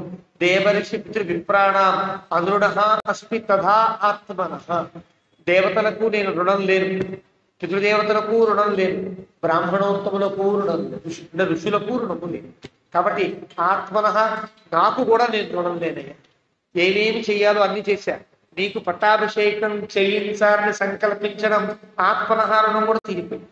నేను నీ పట్ల ఉండేటువంటి పితృరుణం కూడా నేను సక్రమంగా పరిపాలిస్తున్నాను. ఆత్మరుణం అంటారు. నకించిత్ మమ కర్తవ్యం, ఇక నేను చేయవలసిన పని ఏమీ ఈ లోకంలో లేదు. తవ అన్యత్ర అభిషేచన, ఇంకా నీకు కిరీటం పెట్టి అభిషేక జలాన్ని నీ మీద ప్రోక్షించడం తప్ప నేను చేయవలసిన పని ఇంకేమీ లేదయ్యా. అతః యత్వామహం బ్రూయాం తన్మే త్వం కర్తుమర్హసి, కాబట్టి నేను చేయదలుచుకున్న పనికి ఏమాత్రం వద్దని చెప్పకుండా నువ్వు అనుకూలించవలసినది. అది ఇదంతా కూడా ముందస్తు కథకి చిన్న చిన్న మెట్లుగా కథ నడుపుతున్నాడు వాల్మీకి. అంటే ఎందువల్ల క్రమంగా వస్తున్నాడు. తన్మేత్వం కర్తుమర్హసి, నేను చేసే పనికి అనుకూలించి నువ్వు పటాభిషేకం చేసుకో, అంతే కావాలి. అద్య ప్రకృతయ, అంటే ఏవేవో చిన్న చిన్న ఆటంకాలు కలిగే అవకాశం ఉన్నది. అంతఃపుర ఆందోళన గుర్తించిన వాడు దశరథ మహారాజు. అద్య ప్రకృతయ సర్వాః త్వామిచ్చంతి నరాధిపం, నేను కోరుకోవడం కాదు, ప్రజలంతా నేను కోరుకుంటాను. అతస్వాం యువరాజా, కాబట్టి యువరాజుగా నీవే తగులు. అభిషేక్ష్యామి పుత్రక, అభిషేకించి తీరుతాను. రామ జాగ్రత్తను అనుకూలించు. అభిచాద్య అశుభాన్ రామ స్వప్నే పశ్యామి దారుణాన్, ఎన్నెన్నో కళలు వస్తున్నాయి, పేడ కళల్లాగా వస్తున్నాయి, అన్ని అశుభములు వస్తున్నాయి నాకన్నీ కూడా. కాబట్టి నేను చేయక తప్పదు, నేను చేసేనయ్యా. అంచ నిర్ఘాతా దివోల్కాచ పతతీహ మహాస్వన, పట్టపగలే ఉల్కలు పడుతుంది. రాత్రి కదా పడతాయని కూడా ఇది లేదు. ఉత్పాతములు కలిగినప్పుడు పట్టపగలే ఉలకలు పడిపోతాయి. అలాంటి గొప్ప గొప్ప శబ్దములు చేస్తూ ఉలకలు పడుతున్నట్లుగా నేను కనగలుగుతున్నాను. అవష్టబ్ధంచనే రామ నక్షత్రం దారుణైర్గ్రహై, దారుణములైనటువంటి గ్రహములతో నక్షత్రములన్నీ కూడా అవష్టబ్ధం నక్షత్ర మండలం అంతా కూడా దారుణమైన గ్రహముల యొక్క సంపర్కం వల్ల అంత చంద్రమందరగా కనిపిస్తుందయ్యా. ఆవేదయంతి దైవజ్ఞ, ఈ గ్రహం ఈ నక్షత్రంలో ఉండకూడదు, ఈ నక్షత్రంలో ఈ గ్రహం ఉండకూడదు అనేటువంటి దుస్థుతిగా ఉండేటువంటి ఒక చక్రం అలాత నక్షత్ర ధ్వచక్రం అంతా నాకు కనిపించేటట్టుగా ఉంటుంది. ఆవేదయంత దైవజ్ఞా సూర్య అంగారక రాహుభి ప్రాయేణ నిమిత్తానాం ఈదృశానాం సముద్భవే. అంటే సూర్య అంగారక రాహుభి దారుణై గ్రహై పైకి సూర్యగ్రహము చేత అంగారక గ్రహము చేత రాహుగ్రహము చేత కూడా నక్షత్రములన్నీ కలుషీభూతములు కాబోతున్నాయి. దీన్ని దైవజ్ఞులు జ్యోతిష శాస్త్రవేత్తలంతా ఏం చెప్తారో తెలుసునా, ఇలా గనక ఎప్పుడైతే జరుగుతుందో ఆ రాజ్యానికి ఉండే రాజులు మరణిస్తారు అని చెప్తున్నారు. ఏమంతా రాజాది మృత్యుమాప్నోతి ఘోరాంబా ఆపదముచ్యతి. రాజుకైనా ప్రమాదం కలుగుతుంది, రాజ్యానికైనా ఉపద్రవం కలుగుతుంది అని ఈ సూచనలన్నీ కలుగుతున్నాయి. అందువల్ల రాజేణహి నిమిత్తానాం ఈదృశానాం సముద్భవం తద్యావదేవ మే చేతః తవిముచ్యతి రాఘవ. కాబట్టి పదే తావదేవ అభిషించస్వ చలాహి ప్రాణినాం మతిః. ఇక్కడ చెప్పాడు తమాషాగా, దారుణ గ్రహాలన్నీ నక్షత్ర మండలాలని ఆక్రమించే ఒక దుర్దినాలు ఏర్పడబోతున్నాయి. కాబట్టి ఎప్పటికప్పుడు గబగబా మంచి పనులు చేయవలసి ఉంటుందయ్యా. తద్యావదేవ మే చేతః తవిముచ్యతి రాఘవ. నా మనస్సు ఎప్పుడైతే పరిపరి విధములుగా వేరే రకంగా ఆలోచించకుండా ఉంటుందో అంతలోపుగానే అభిషించేస్వ. పట్టాభిషేకం రేపే ఏంటన్నా, భరతుడు రావాలి కదా, శత్రుఘ్నుడు రావాలి కదా, నాకు ఇష్టం కదా, వాళ్ళిద్దరు ఎక్కడో దూరంగా ఉన్నారు కదా, వాళ్ళు వచ్చాక చేసుకుంటా అని చెప్పే ఒకే ఒక్క ఆటంకం రాముడు పెట్టవలసిన ఆటంకం. ఇంకా రాముడికి ఆటంకాలు ఏముంటాయి? తండ్రి చెప్పాడంటే కాను చెయ్యను అనేవాడు కాడు. రామునికి భరతుడు అంటే అమితమైన ప్రేమ, చాలా ప్రేమ. లక్ష్మణస్వామి పక్కనే ఉంటాడు కాబట్టి ప్రత్యేకంగా ప్రేమ ప్రకటించవలసిన అవసరం ఉందా, కానీ భరతుడు అంటే అమితమైన ప్రేమ.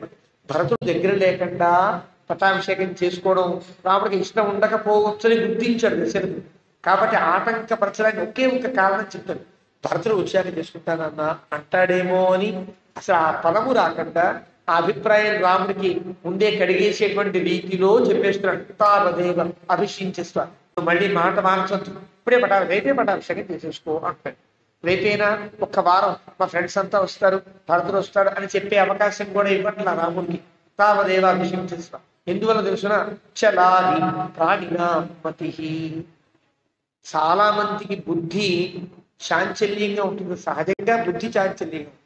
చాలా మందిలో ఈ క్షణంలో ఆనందించే ఆనందం కనుక చిన్నగా మారితే రకరకాల ఉపద్రవాలకు దారితీస్తుందయ్యా.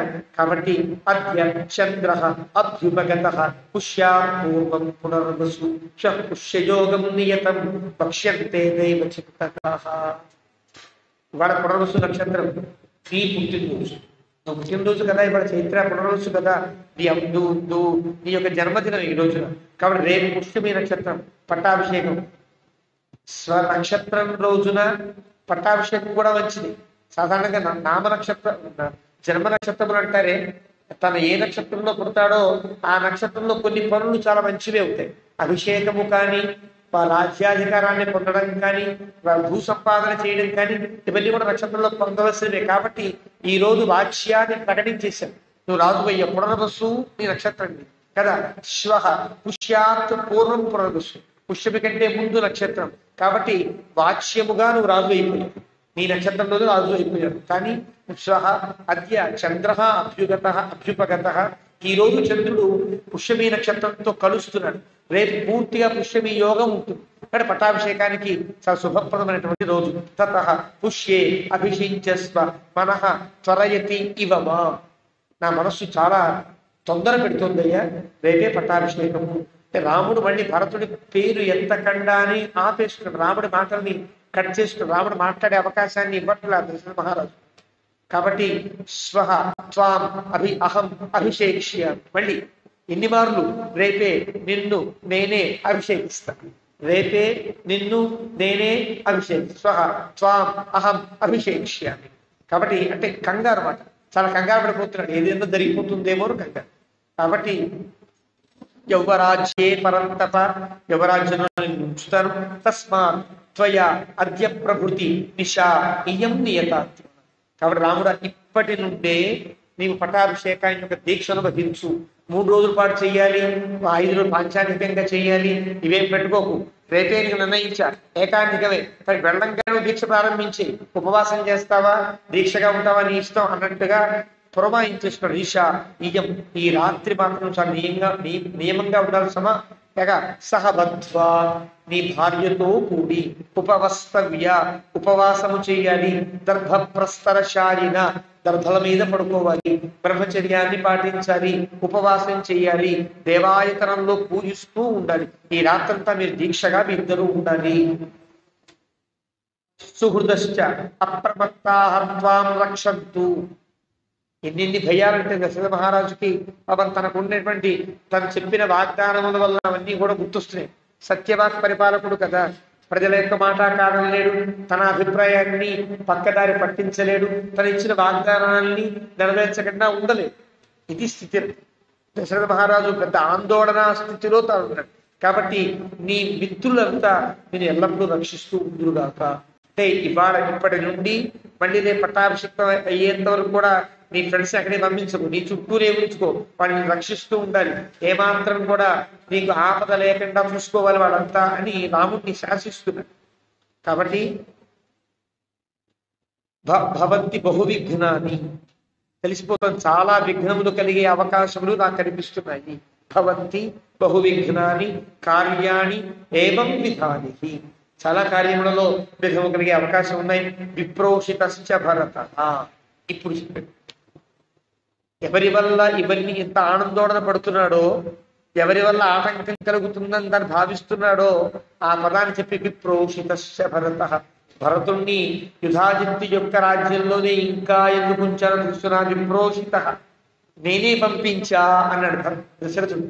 తమాషా ఏంటంటే ప్రారంభంలో నీకోసం తీసుకువెళ్ళడానికి మీ మామయ్య గారు వచ్చారు అని చెప్పిన దగ్గర మా మామయ్య గారు అడిగారో లేదో తెలియదు కదా, మా అబ్బాయిని మా మేనని తీసుకువెడతారండి అని అడిగాడో లేదో తెలియదు, నేనే పంపించా అని చెప్తున్నాడు. నువ్వు వెళ్ళిరా చక్కగా మీ తాతగారి ఊరు వెళ్ళి కొద్దిగా ఉండిరా, నేనే పంపించా. విప్రోషిత ఇక్కడ దశరథుని యొక్క చర్యకి ఉండేటువంటి నిజ నిర్ధారణ అంటే నిజాన్ని పలుకుతున్నట్టుగా యావదేవ పురాధిత, ఎప్పటిలోపు భరతుడు మళ్ళీ ఇక్కడికి రాడో తావదేవ అభిషేకస్తే ప్రాప్తకాలో మతో మమ. మళ్ళీ భరతుడు వచ్చే లోపుగా నువ్వు పట్టాభిషిక్తుడు కావలసినదే. రాముడికి ఏం మాట, ఏ అవకాశం అంటే నా పట్టాభిషేకానికి భరతుడే ఆటంకమా అని ముందు నుంచి కలిగిస్తే కనుక రాముడిలో ఉండేటువంటి తీరు వేరైపోవచ్చుగా. కానీ రాముణ్ణి మానసికంగా పట్టాభిషేకానికి సన్నద్ధం చేసి సంసిద్ధం గావించి ఇప్పుడు చెప్తున్నాడు ప్రోష్ భరతుడు రాకుండా కావాలి. భరతుడు ఒక్కడు చూస్తే చాలా నాన్న మళ్ళీ అంటాడేమో చివరిలో అని భరతుడు రాకుండా జరిగిపోవాలి అని చెప్తున్నాడు. కామం ఖలు శతాం వృత్తే భ్రాతాతే భరతస్థిత జ్యేష్ఠానువర్తి ధర్మాత్మ సానుక్రోశోచితేంద్రియ కింటు చిత్తం మనుష్యాణం అనిత్యమితి మే మతి. భరతుడు చాలా మంచివాడు రామ, భరతుడు చాలా జ్యేష్ఠానువర్తి, నువ్వంటే చాలా ఇష్టంగా ఉంటాడు, నిన్ను వెన్నంటే ఉంటాడు, అందులో సందేహం లేదు. నీ యందు అమితమైనటువంటి వాత్సల్యము భ్రాతృత్వము కలిగిన వాడు, సానుక్రోశ చాలా జాలి కలిగిన వాడు, ధర్మాత్మ ధర్మము బాగా తెలిసిన వాడు, జితేంద్రియ నీకే రాజ్యం ఇస్తానన్నా కూడా నాకు అక్కర్లేదు మా అన్నయ్య గారికి ఇవ్వండి, నాకు రాజ్యం మీద కాంక్ష లేదనుకునేంతగా జితేంద్రియత్వం కలిగిన వాడు. అయినప్పటికీ కూడా రాజ్యాన్ని కోరడు, నువ్వంటే ఇష్టం, నీకు రాజ్యం కావాలని కోరుకుంటాడు, ధర్మం తెలిసినవాడు. అయినప్పటికీ కూడా సతాంతు ధర్మ నిత్యాన కించు చిత్తం మనుష్యానం అనిత్యమితి మే మతి. ఒక క్షణంలో రాముడికి కాదు నాకు పట్టాభిషేకం చెయ్యండి అని అంటే ఏమవుతుంది, ఎంత ఉపద్రవం, ఎంత విఘ్నం కలుగుతుంది కదా. అంటే మనస్సు ఎప్పుడు కూడా చంచలంగా ఉంటుంది, స్థిరంగా ఉండదు. సతాంతు ధర్మ నిత్యానం శోభిచ రాఘవ. కాబట్టి ధర్మనిత్యులైన వారి యొక్క మనస్సు మరింత నిత్యశోభిగా ఉండాలని కోరుకుంటుంది. కాబట్టి యుక్త సహ అభ్యనుజ్ఞాత శ్వ భావిని అభిషేచనే వ్రజ ఇది రామ పితరం అభివాద్య అభ్యయాత్ గృహం. ఈ మాటలన్నీ ఇందాకనే చెప్పచ్చు కదా, చెప్పడానికి వీలు. కారణం రకరకాల రాజులంతా తన చుట్టూ ఉన్నారు, ప్రజలంతా ఉన్నారు, మంత్రులంతా ఉన్నారు. ఇప్పుడు ఎవరున్నారు? ఒక సుమంతుడు మాత్రమే ఉన్నారు. తనకు బాగా అంతర్గతమైన అనుచరుడైనటువంటి వీడు తను తప్ప, సుమంతుడు తప్ప ఇంకెవరు ఉండేటువంటి లేని సమయంలో ఏకాంతంగా చెప్తున్న మాట. ఇక్కడ రాముడు ఇక్కడ మళ్ళీ మాట్లాడడానికి వీల్లేదు, బయట మళ్ళీ ఇంకోలా ప్రవర్తించడానికి వీల్లేదు. ఇక్కడ కట్టుబడినట్టు అవుతాడు రాముడు. ఇక్కడ కట్టుబడేటట్టుగా చేసి అభ్యనుజ్ఞాత, అనుజ్ఞాన్ని పొందినటువంటి వాడై స్వహ భావిని, రేపే పట్టాభిషేకము వ్రజ, వెళ్ళు జాగ్రత్త అని రాముడు పంపిస్తే మళ్ళీ మారు మాట్లాడకుండా రాముడు ఇందాకనే మాట్లాడలేదు రాముడికి, ఇప్పుడు మాట్లాడే అవకాశాన్ని ఇవ్వరా. దశరథుని యొక్క మాటల పరంపర అట్లా సాగుతుంది. వ్రజ, వెళ్ళు అంటే రాముడు తండ్రికి నమస్కారం చేశాడు, మెల్లగా బయలుదేరి వెళ్ళిపోయాడు. ప్రవిశ్య చ ఆత్మనో వేష్మ రాజ్యోద్దిష్టేభిషేచనే తక్షణేన చరిర్గమ్య మాతురంతఃపురం యయౌ. ఇందాకనేమో నీకు పట్టాభిషేకము అంటే రాముడు ఎక్కడికి వెళ్ళాడు? తన ఇంటికి వెళ్ళాడు. ఇప్పుడు ఎక్కడికి వెళుతున్నాడు? కౌశల్య దగ్గర వెళుతున్నాడు. ఎందుకు ఇలా వెళుతున్నాడు? ఇందాకనే వెళ్ళాలి కదా. ఇందాకనే వార్త చెప్పగానే ఆనందంతో ఏం చేయాలి? ముందు అమ్మ దగ్గరికి వెళ్ళిపోవాలి. కానీ ఇందాక అమ్మ దగ్గరికి వెళ్ళకుండా తన అంతఃపురంలోకి వెళ్ళి తన మిత్రులందరితో చర్చించడం కోసం కూర్చున్నాడు. ఇలా చర్చిస్తాడని గుర్తించిన దశరథుడు వెంటనే పిలుచురా మళ్ళీ వెనక్కి అన్నాడు. మళ్ళీ మిత్రులతో మాట్లాడుకోండి, మాట్లాడితే వాళ్ళ అభిప్రాయాలు కొన్ని ఉంటాయి. వాడు నిజమే రామా, ఇప్పుడే కాదు, తొందరపడకూడదు, తొందరపడితే ఏవో ఉపద్రవాలు ఏర్పడతాయి, మెల్లగా ప్రశాంతంగా చూసుకుందాం పట్టాభిషేకం అని సలహా ఇస్తారేమో. మిత్రుల సలహా కాదన్నాడు కదా. మిత్రులతో మళ్ళీ మాట్లాడి వేరే ఆలోచనకి రాముడు వచ్చే అవకాశం లేని రీతిలో వెళ్ళంగానే వెనక్కి పంపించాడు, తెప్పించిన. ఇందాకనేమో రాముడు రేపు పట్టాభిషేకాన్ని వాయిదా వేద్దామనే దృష్టి రాముడికి ఉన్నదన్నమాట, అంతే కదా. భరతుడు వస్తే తప్ప పట్టాభిషేకంలో రాముడు ఉండే అవకాశం లేదు. భరతుడు వచ్చేదాకా ఆగుదామనుకున్నాడు రాముడు, కాబట్టి చర్చిద్దాం అనుకున్నాడు. ఆ చర్చను గుర్తించిన దశరథుడు పిలిపించాడు వెనక్కి. ఇప్పుడు ఇంకా మాట్లాడడానికి వీల్లేదు, వ్రజ అని ఎప్పుడైతే అన్నాడో ఇంకా తప్పేది కాదని ఇంకా మళ్ళీ మిత్రుల దగ్గరికి వెళ్ళకుండా తల్లి దగ్గరికి వెళ్ళడం ప్రారంభించాడు. తల్లి దగ్గరికి వెళ్తాడు. ఇందాక వెళ్ళడానికి ఇప్పుడు వెళ్ళడానికి ఉండేటువంటి తేడా ఇదిగా మనం గుర్తించాలి. అలాగా తల్లి దగ్గరికి వెళ్ళాడు. మాతరం తత్రతాం ప్రవణామేవ మాతరం క్షౌమవాసిని వాక్యతాం దేవతాగారే దదర్శ ఆయాచతి శ్రియం. తల్లిని చూసేటప్పుడు తల్లి ఎలా ఉంది? వాగ్యత, మౌనం వ్రతాన్ని పాటిస్తున్నట్టుగా ఉంది. తన కుమారుడికి మేలు జరగాలని ఒక నియమబద్ధంగా ఉన్నది. ఆయాచతి, ఎప్పుడెప్పుడు రాముడు రాజు అవుతాడా అన్నట్టుగా దానికి తగినటువంటి పూజలు చేస్తోంది. అలాంటి రాముడిని కౌశల్యని రాముడు చూశాడు. ప్రాగేవచ ఆగత తంత్ర సుమిత్ర లక్ష్మణస్తదా. అప్పటికే లక్ష్మణుడు సుమిత్ర కూడా కౌశల్య యొక్క అంతఃపురం చేరిపోయారు. వార్త మెల్లగా పాకుతోంది కదా. చాలా ఆనందం పట్టలేక సుమిత్ర వచ్చేసి లక్ష్మణస్వామి వచ్చేసాడు. లక్ష్మణస్వామి రాముడి వెంట లేడు, అది గమనించాడు. రాముణ్ణి ఒక్కడిని ఆనయా అని చెప్పాడు సుమంతుడితో. కాబట్టి రాముడు అంటే లక్ష్మణస్వామి బయలుదేరతాడేమో అని రామం ఇహ ఆనయ సౌమిత్రి అనే పదం వాల్మీకి చెప్పడు. లక్ష్మణస్వామి లేకుండా జరగాలి ఇదంతా. అంటే మూడో కంటి వాడికి తెలియదు. లక్ష్మణస్వామి రాముడిని విడిచి ఎక్కడా ఉండడు, ఎక్కడ. ఇక్కడ మాత్రం రాముడిని విడిచి ఉండాల్సి వచ్చిన స్థితి దశరథుడే కల్పించాడు అన్నమాట. కానీ లక్ష్మణస్వామి ఏం చేయాలో తెలియక ఎక్కడ ఉన్నాడు. రాముడు మళ్ళీ ఈ వార్త చెప్పడానికి కౌశల్య దగ్గరికే వస్తాడు కాబట్టి కౌశల్య అంతఃపురంలో వెయిట్ చేస్తున్నాడు. ఎప్పుడప్పుడు రాముడు అన్నయ్య వస్తాడా, ఏం చెబుతాడా వార్త అని కూర్చున్నాడు. ఆ రకంగా లక్ష్మణస్వామి అక్కడ ఉన్నాడు, సుమిత్ర అక్కడ ఉన్నది. సీతాచ ఆనాయిత శుత్వా ప్రియం రామాభిషేచనం. రాముడి యొక్క పట్టాభిషేక వార్త విన్న సీతమ్మ కూడా ఆ అంతఃపురం నుండి రప్పించబడింది కౌశల్య యొక్క. అక్కడ దాకా రాముడు తన ఇంటికి వెళ్ళేటప్పటికి సీతమ్మ అక్కడే ఉంది, తన మిత్రులు అక్కడే ఉన్నారు. సీతను మాత్రం మళ్ళీ విడిగా కౌశల్య అంతఃపురానికి రప్పించుకున్నారు. ఇదంతా కూడా రాజరికపు తీరులో ఉండే కొన్ని మర్యాదలు పాటిస్తారు. ఎవరికి ఎంత చెప్పాలో, ఎవరికి ఎప్పుడు చెప్పాలో అవన్నీ కూడా నియమబద్ధములై ఉంటాయి. సీతాచ ఆనాయిత, సీతమ్మ కూడా రప్పించబడింది కౌసల్యాదేవి అంతఃపురానికి అని చెప్పారు. తస్మిన్ కాలే హి కౌసల్య తస్థౌ ఆమీలితే క్షణ. ఆవిడికి కూడా భయమే. ఆవిడకి కూడా తెలుసు కదా, కైకేయికి పుట్టినటువంటి భరతునికి కూడా పట్టాభిషేకం చేయవలసినటువంటి ధర్మ బద్ధత దశరథుడికి ఉన్నది.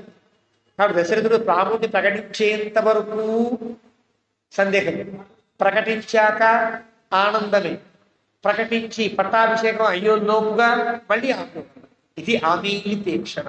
అంటే సగం మూసిన కనులతో ఏమేమి జరుగుతుందా, ఏం జరగకూడదు, రాముడికి ఏం జరగకూడదు, రాముడికి ఏం జరగకూడదు అన్నట్టుగా ఆవిడ కూర్చుంది.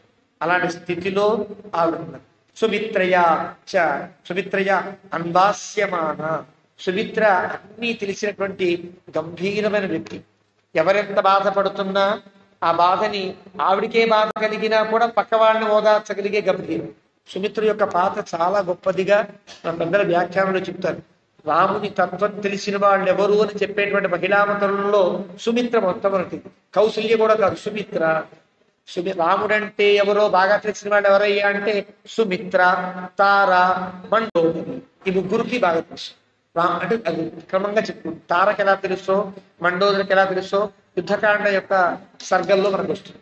సుమిత్రకి తెలుసు రాముని యొక్క స్థితి తెలుసు, కౌసల్య స్థితి తెలుసు. నిబ్బరంగా ఉండగలిగేటువంటి గొప్ప ఒక ధృతి కలిగినటువంటి ఆవిడ సుమిత్ర. కాబట్టి ఆవిడ అన్వాస్యమాన. ఏం భయపడకు, రాముడికి అంతా మేలే జరుగుతుంది, నేను కంగారు పడకమ్మా అక్కయ్య అంటూ ఆవిడ ఓదారుస్తుంది అనమాట. అన్వాస్యమాన సీతయ లక్ష్మణేన చ. సీత లక్ష్మణులు కూడా కౌశల్ని ఓదారుస్తున్నటువంటి స్థితి. శ్రుత్వా పుష్యేణ పుత్రస్య యౌవరాజ్యాభిషేచనం. పట్టాభిషేకాన్ని విన్నటువంటి వాళ్ళు ప్రాణాయామేన పురుషం ధ్యాయమానా జనార్దనం.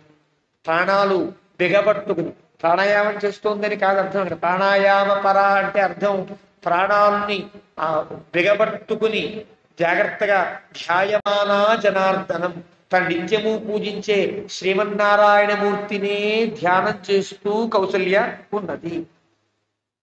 తథా సన్నియమామేవ సహా అభిగమ్య అభివాద్య చ. ఆ నియమంతో ఉండే కౌశల్యను దూరంగా చూచి రాముడు తగినట్లుగా ఆవిడికి నమస్కరించి వాచ వచనం రామ హర్షయన్ తాం ఇదం వచనం. ఆవిడ్ని ఆనందపరుస్తున్న వాడై రాముడు ఇట్లా పలికెను.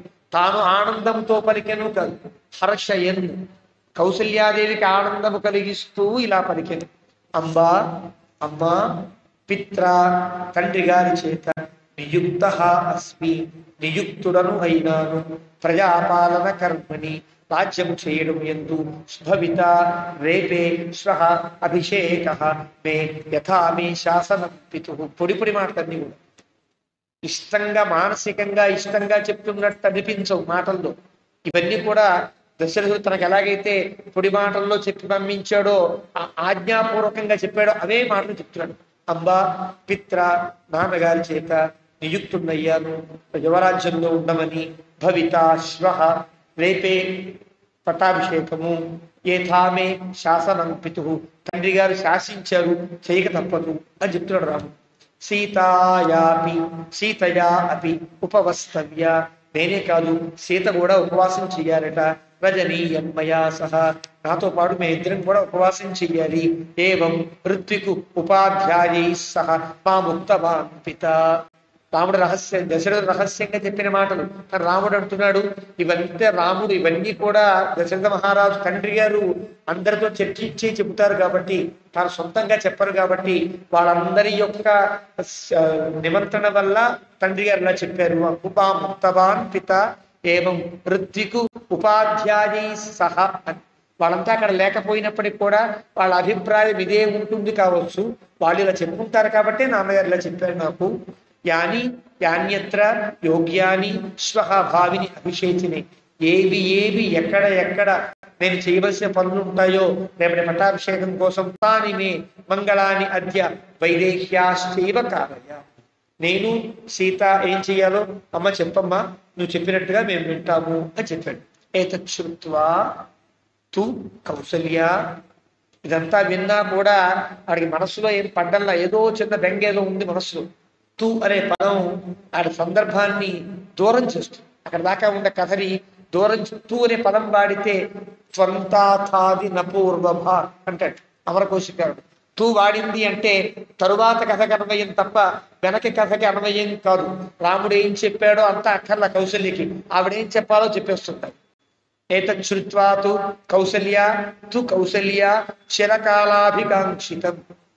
రాముడు చెప్పాడా, దశరథుడు చెప్పాడా, పృథ్వీ చెప్పాడు, నాకెందుకయ్యా, నేను ఎప్పటి నుంచో కోరుకుంటున్నా అంటూ ప్రారంభించింది. హర్ష బాష్పకలం వాక్యం ఇదం రామభాషత. ఒక కంటి వెంట ఆనందం, ఒక కంటి వెంట ఏడుపు వచ్చేటట్టుగా హర్ష బాష్ప కలం వాక్యం ఇదం రామభాషత. హర్షం చేత బాష్పములు వస్తాయి, బాధ చేత వస్తాయి. హర్ష బాష్పములు అంటే ఆనందంతోనే అనుకుందాం. మనసులో ఉండేటువంటి అభిప్రాయం ఎట్లా ఉన్నా, వత్స రామ చిరంజీవ హతాస్తే పరిపంథినః.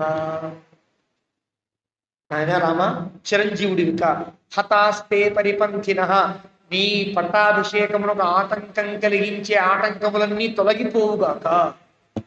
ఇవన్నీ వినడం, ఇవన్నీ ఆవిడ మనసుకి ఎక్కల. ఆవిడ మనసులో ఉండే మాటలు చెప్తోంది ఆవిడ. జ్ఞాతీన్ మే త్వం శ్రియాయుక్తః సుమిత్రాయాశ్చ నందయ. మన జ్ఞాతులందరినీ ఆనందపరచు, సుమిత్రని కూడా ఆనందపరచు. కళ్యాణే మత నక్షత్రే వైజాతోసి పుత్రక. మంచి నక్షత్రంలో కన్నాను రా నిన్ను, కాబట్టి ఇంత అద్భుతమైనటువంటి ఒక మంగళవార్త నేను వింటున్నాను. ఏణ త్వయా దశరథ గుణై ఆరాధిత పిత. నీ గుణముల చేత దశరథ మహారాజు బాగా ఆరాధించబడ్డాడు కాబట్టే ఈ నిర్ణయం తీసుకున్నాడు. అంటే అర్థం, రాముడికి పట్టాభిషేకం చేయడం రాముని యొక్క గుణములకు ప్రీతుడయ్యే కదా. వేగనే పెద్ద కొడుకు వేరేలా ఉంటే భరతుడికే పట్టాభిషేకం చేయవలసి వచ్చి, ధర్మాన్ని బట్టి, అక్కడ ఉండేటువంటి స్థితిని బట్టి. అలా కాదు, ఈ గుణముల చేత దశరథుడిని గొప్పగా ఆరాధించావు. దశరథుడు కూడా సరైన నిర్ణయం తీసుకున్నాడయ్యా. అమోఘం బతమే శాంతం పురుషే పుష్కరేక్షణే ఏయం యా ఇయం ఇక్ష్వాకు రాజ్యశ్రీ పుత్ర త్వాం సంశయిష్యతి. కాబట్టి అమోఘమైనటువంటి కోరిక తీరిపోతోంది. శాంతం పురుషే పుష్కరేక్షణే, పుష్కరేక్షణుడువైన సాక్షాత్తు నా విష్ణువు పృథివీపతి. విష్ణువు యొక్క అంశ లేని వాడు రాజు కావడానికి వీల్లేదు. కాబట్టి పుష్కరేక్షణే పురుషే త్వయి, విష్ణువంత గొప్పవాడివైనటువంటి రామా, నీ యందు ఇక్ష్వాకు రాజ్యం అంతా కూడా నిన్ను ఆశ్రయించబోతోందయ్యా. ఇత్యేవ ముక్త, ఇంత మాత్రమే పలకబడినటువంటి తల్లి చేత రాముడు భ్రాతర మబ్రవీత్. లక్ష్మణ స్వామితో అంటున్నాడు, ప్రాంజలి ప్రహ్వమాసీనం అభివీక్ష్య స్మయన్నివ. లక్ష్మణ స్వామి ఎలా ఉన్నాడు? ఇలా ప్రాంజలి ఘటించి చాలా వినయంగా రాముడి దగ్గర ఉన్నాడు. ఇప్పటిదాకా అన్నయ్యని చేయి వేశాడో అన్నయ్యతో తిరిగాడో తెలియదు, కానీ ఇప్పుడు రాముడి దగ్గర అతి చాలా వినయంగా ప్రాంజలిగా తను ఉన్నటువంటి. అలా చూస్తే రాముడికి నవ్వు వచ్చింది. ఇప్పటిదాకా నాతో చదువుగా ఉన్నాడు లక్ష్మణుడు, ఇప్పుడు చూస్తేనేమో చేతులు జోడించి దూరంగా జరుగుతున్నాడని స్మయన్నివ, నవ్వుతున్న వాని వలే నవ్వుతూ లక్ష్మణ దగ్గరికి రా. దూరం వెళుతున్నాడు, రాజుగారు అయ్యారు కదా రాముడు, కొంచెం దూరం మర్యాదని పాటిస్తున్నాడు. లక్ష్మణుడు దగ్గరికి రాని లక్ష్మణ ఇమాం మయా సార్థం ప్రసాదిత్వం వసుంధర. రాజ్యం పరిపాలించే నేను ఒక్కనే కాదు, మనిద్దరము కలిసి. రాముడి యొక్క లక్ష్మణ మీద ఉండే ప్రేమ అట్లాంటి. నువ్వు నేను కలిసి కదా రాజ్యాన్ని పరిపాలించాలి, దగ్గరికి రా అని పిలిచాడు. ద్వితీయం మే అంతరాత్మానం త్వాం ఇయం శ్రీ ఉపస్థిత. నా అంతరాత్మ, రెండు అంతరాత్మలు ఉంటాయి కదా. నా అంతరాత్మ ఎవరు? రెండవ అంతరాత్మని. అంతరాత్మలు రెండు ఉంటాయా అండి అంటే రెండు ఉండవు. ఆత్మ అంటే చైతన్యం ఒకటి ఉంటుంది. ఆత్మ అనే పదం రెండింటికి అన్వయిస్తుంది, మనస్సుకి జీవానికి వర్తిస్తుంది. ఆత్మ అనే పదం ఆరింటికి వర్తిస్తుందని వేదాంతం చెప్తుంది. పరమాత్మ యందు, జీవుని యందు, దేహము యందు, మనస్సు యందు, బుద్ధి యందు, ఆత్మ. ఇంకొక లక్షణం ఆరు కావాలి. ఈ ఆరింటి యందు ఆత్మబలం వర్తిస్తుంది వేదాంతం చెప్తుంది. కాబట్టి ద్వితీయం మే అంతరాత్మానం అంటే చైతన్యం నాది, మనస్సు నీది. నీవే నా మనస్సు యొక్క స్థితివి నీవే కదా. కాబట్టి రెండవ మనస్సు నీవు, రెండవ అంతరాత్మ నీవు అని పలికిన. స్వామీయం, నన్ను ఎలాగైతే ఈ ఇక్ష్వాకు రాజ్యశ్రీ ఆశ్రయించిందో నిన్ను అలాగే ఆశ్రయించిందయ్యా. మన ఇద్దరము కలిసే ఈ రాజ్యాన్ని పరిపాలించబోతున్నాం సుమా. నువ్వు దూరంగా భయంగా నాకు అంటే అన్నట్టుగా ఉండక్కర్లేదు అన్నట్టుగా లక్ష్మణ స్వామికి సాంత్వన కలిగించాడు రాముడు. జీవితంచ సౌమిత్రే భుంక్ష్వ భోగాన్ త్వం ఇష్టాన్ రాజ్యఫలాని చ జీవితంచ హి రాజ్యంచ త్వదర్థమభికామి. లక్ష్మణ, ఆనందంగా అనుభవించవచ్చు. ఇష్టాన్ రాజ్య ఫలానిచ, రాజ్య ఫలములన్నీ కూడా ఆనందానికి ఏం కావాలంటే అవి పొందవచ్చు. రాముడు ఎప్పుడు కూడా పరీక్ష పెట్టేటట్లుగానే ఉంటాడని వాల్మీకి రామాయణం దృష్టి. అందరి మనస్సులని పరీక్షించేటట్టుగా ఉంటుంది. రాముడు ఎప్పుడు కూడా మాట్లాడుతున్నాడంటే బేలగా మాట్లాడుతున్నట్టుగా అనుకుంటాం. ఆ లక్ష్మణ, ఇక రాజ్యం నీదే, హాయిగా సుఖానుభవించు, నీకు ఏమేం కావాలో అవన్నీ తీసుకో, అన్ని కొనుక్కో, అన్ని వాడుకో అన్నట్టుగా ఉంది వాక్యం. కానీ ఇవన్నీ తెలుసునా, నాతో ఇంతకాలం తిరిగే లక్ష్మణుల్లో ఎప్పటికైనా రాముడే రాజవుతాడు కాబట్టి రాముడు వెన్నంటే ఉంటే ఇవన్నీ సుఖాల్ని అనుభవించవచ్చుననే అభిప్రాయం లక్ష్మణస్వామిలో ఉన్నదా లేదా అని చిన్నగా ఊపి చూస్తాడు, చిన్నగా టెస్ట్ చేస్తాడు రాముడు. రాముడు ఉంటే గొప్పతనం ఇక్కడ కాదు, మీరు కిష్కింధాకాండలో కావచ్చు, విభీషణుడి దగ్గర కావచ్చు, అన్ని చోట్ల రాముడు మాట్లాడుతుంటే ఎదురువాడి యొక్క వ్యక్తిలో ఉండే అంత లోపల ఉండే అభిప్రాయాన్ని మళ్ళీ ఊపి ఊపి అడుగుతున్నట్టుగా ఉంటాడు. అక్కడైనా స్థిరంగా ఉంటే వీడు నాకు తగును అనుకుంటాడు. రాముడికి ఉండే గొప్పతనం అట్లాగా. జీవితంచ, ఈ జీవితమైన ఈ రాజ్యమైన నేను ఎందుకు ఒప్పుకున్నాను తెలుసునా లక్ష్మణ, నీ కోసం ఒప్పుకున్నా అంటే ఎలా ఉండాలి లక్ష్మణ స్వామికి. రాముడు ఒక్కసారి టెస్ట్ పెట్టేస్తాడు. లక్ష్మణస్వామి రాముడి కంటే జీరో మన సందేహం. కాబట్టి ఇత్యుక్త్వా లక్ష్మణం రామ మాతరౌ అభివాద్య అభ్యనుజ్ఞాప్య సీతాంచ జగామస్వం నివేశనం. లక్ష్మణస్వామిలో ఏ వికారము చెప్పల వాల్మీకి. అంటే ఏంటి, రాముడు ఇంత చెప్తున్నా ఇంతకుముందు రాముడు ఎంతో, ఈ తర్వాత రాముడు అంతే లక్ష్మణస్వామికి. రాముడు కావాలి తప్ప ఇవేమి అక్కర్లా. కానీ రాముడి లక్ష్మణస్వామిలో ఏ వికారము లేదు, ఏ పునరుక్తి లేదు, ఏ మాట లేదు కదా, ఏం మాట్లాడలా అని లక్ష్మణుడితో అని తల్లులకు నమస్కారం చేసి అభ్యనుజ్ఞాప్య అనుజ్ఞాన్ని కలిగించి సీతాంచ సీతతో కూడి జగామస్వన్నివేశనం, తన యొక్క అంతఃపురమునకు తనకు ఉండేటువంటి వేరేగా ఉండే తన యొక్క అవరోధానికి సీతతో కలిసి రాముడు వెడలేను అనే వరకు 4వ సర్గతో మనం ముగించే ఈ అయోధ్యకాండలో. ఇవన్నీ కూడా ఈ సందర్భములన్నీ చెప్పుకోకపోతే ఘట్టం యొక్క హృదయం మనకు తెలియదు. అయోధ్యాకాండలో పట్టాభిషేకం యొక్క హృదయం తెలియాలంటే ప్రతి శ్లోకంలో ఉండేటువంటి పదవులన్నీ కూడా మనకి ఎక్కువ తెలియదు. 2 సర్గలే అవుతున్నాయి అనుకోకర్లేదు. ఎంతైనా ఎంత పడగలిగితే, ఎంత చెప్పిస్తే రాముడు అంత విందాం, ఎంత వినగలిగితే అంత తెలుసుకుందాం. ఇందులో ఉండే దోషములన్నీ నావి, గుణములు ఉంటే కనుక అవి మా ఆచార్యులుగా గుర్తించి ఈ పూటకి మనం అయోధ్యాకాండని మళ్ళీ శనివారానికి మనం 5వ సర్గతో అయోధ్యాకాండ ప్రారంభం చేద్దాం. ఏవమే తత్పురావృత్తం ఆఖ్యానం తత్రవస్తువః ప్రవ్యాహన పరిస్వత్తం బలం విష్ణో ప్రవర్ధత లాభస్తేషాం జయస్తేషాం కుతస్తేషాం పరాభవః ఏషాం జీవనస్యామో హృదయస్థో జనార్దనః కాలే వర్షతు పర్జన్య పృథివీ సస్యశాలిని దేశోయం క్షోభరహితో బ్రాహ్మణాః సంతు నిర్భయాః కావేరీ వర్ధతాం కాలే కాలే వర్షతు వాసవః శ్రీరంగనాథో జయతు శ్రీరంగశ్రీశ్చ వర్ధతాం తస్య ప్రజాభ్యః పరిపాలయంతాం న్యాయ్యేన మార్గేణ మహీం మహీషాః గోబ్రాహ్మణేభ్యः శుభమస్తు నిత్యం లోకాః సమస్తాః సుఖినో భవంతు. మంగళం కోసలేంద్రాయ మహనీయ గుణాత్మనే చక్రవర్తనూయాయ సార్వభౌమాయ మంగళం. వేద వేదాంత వేద్యాయ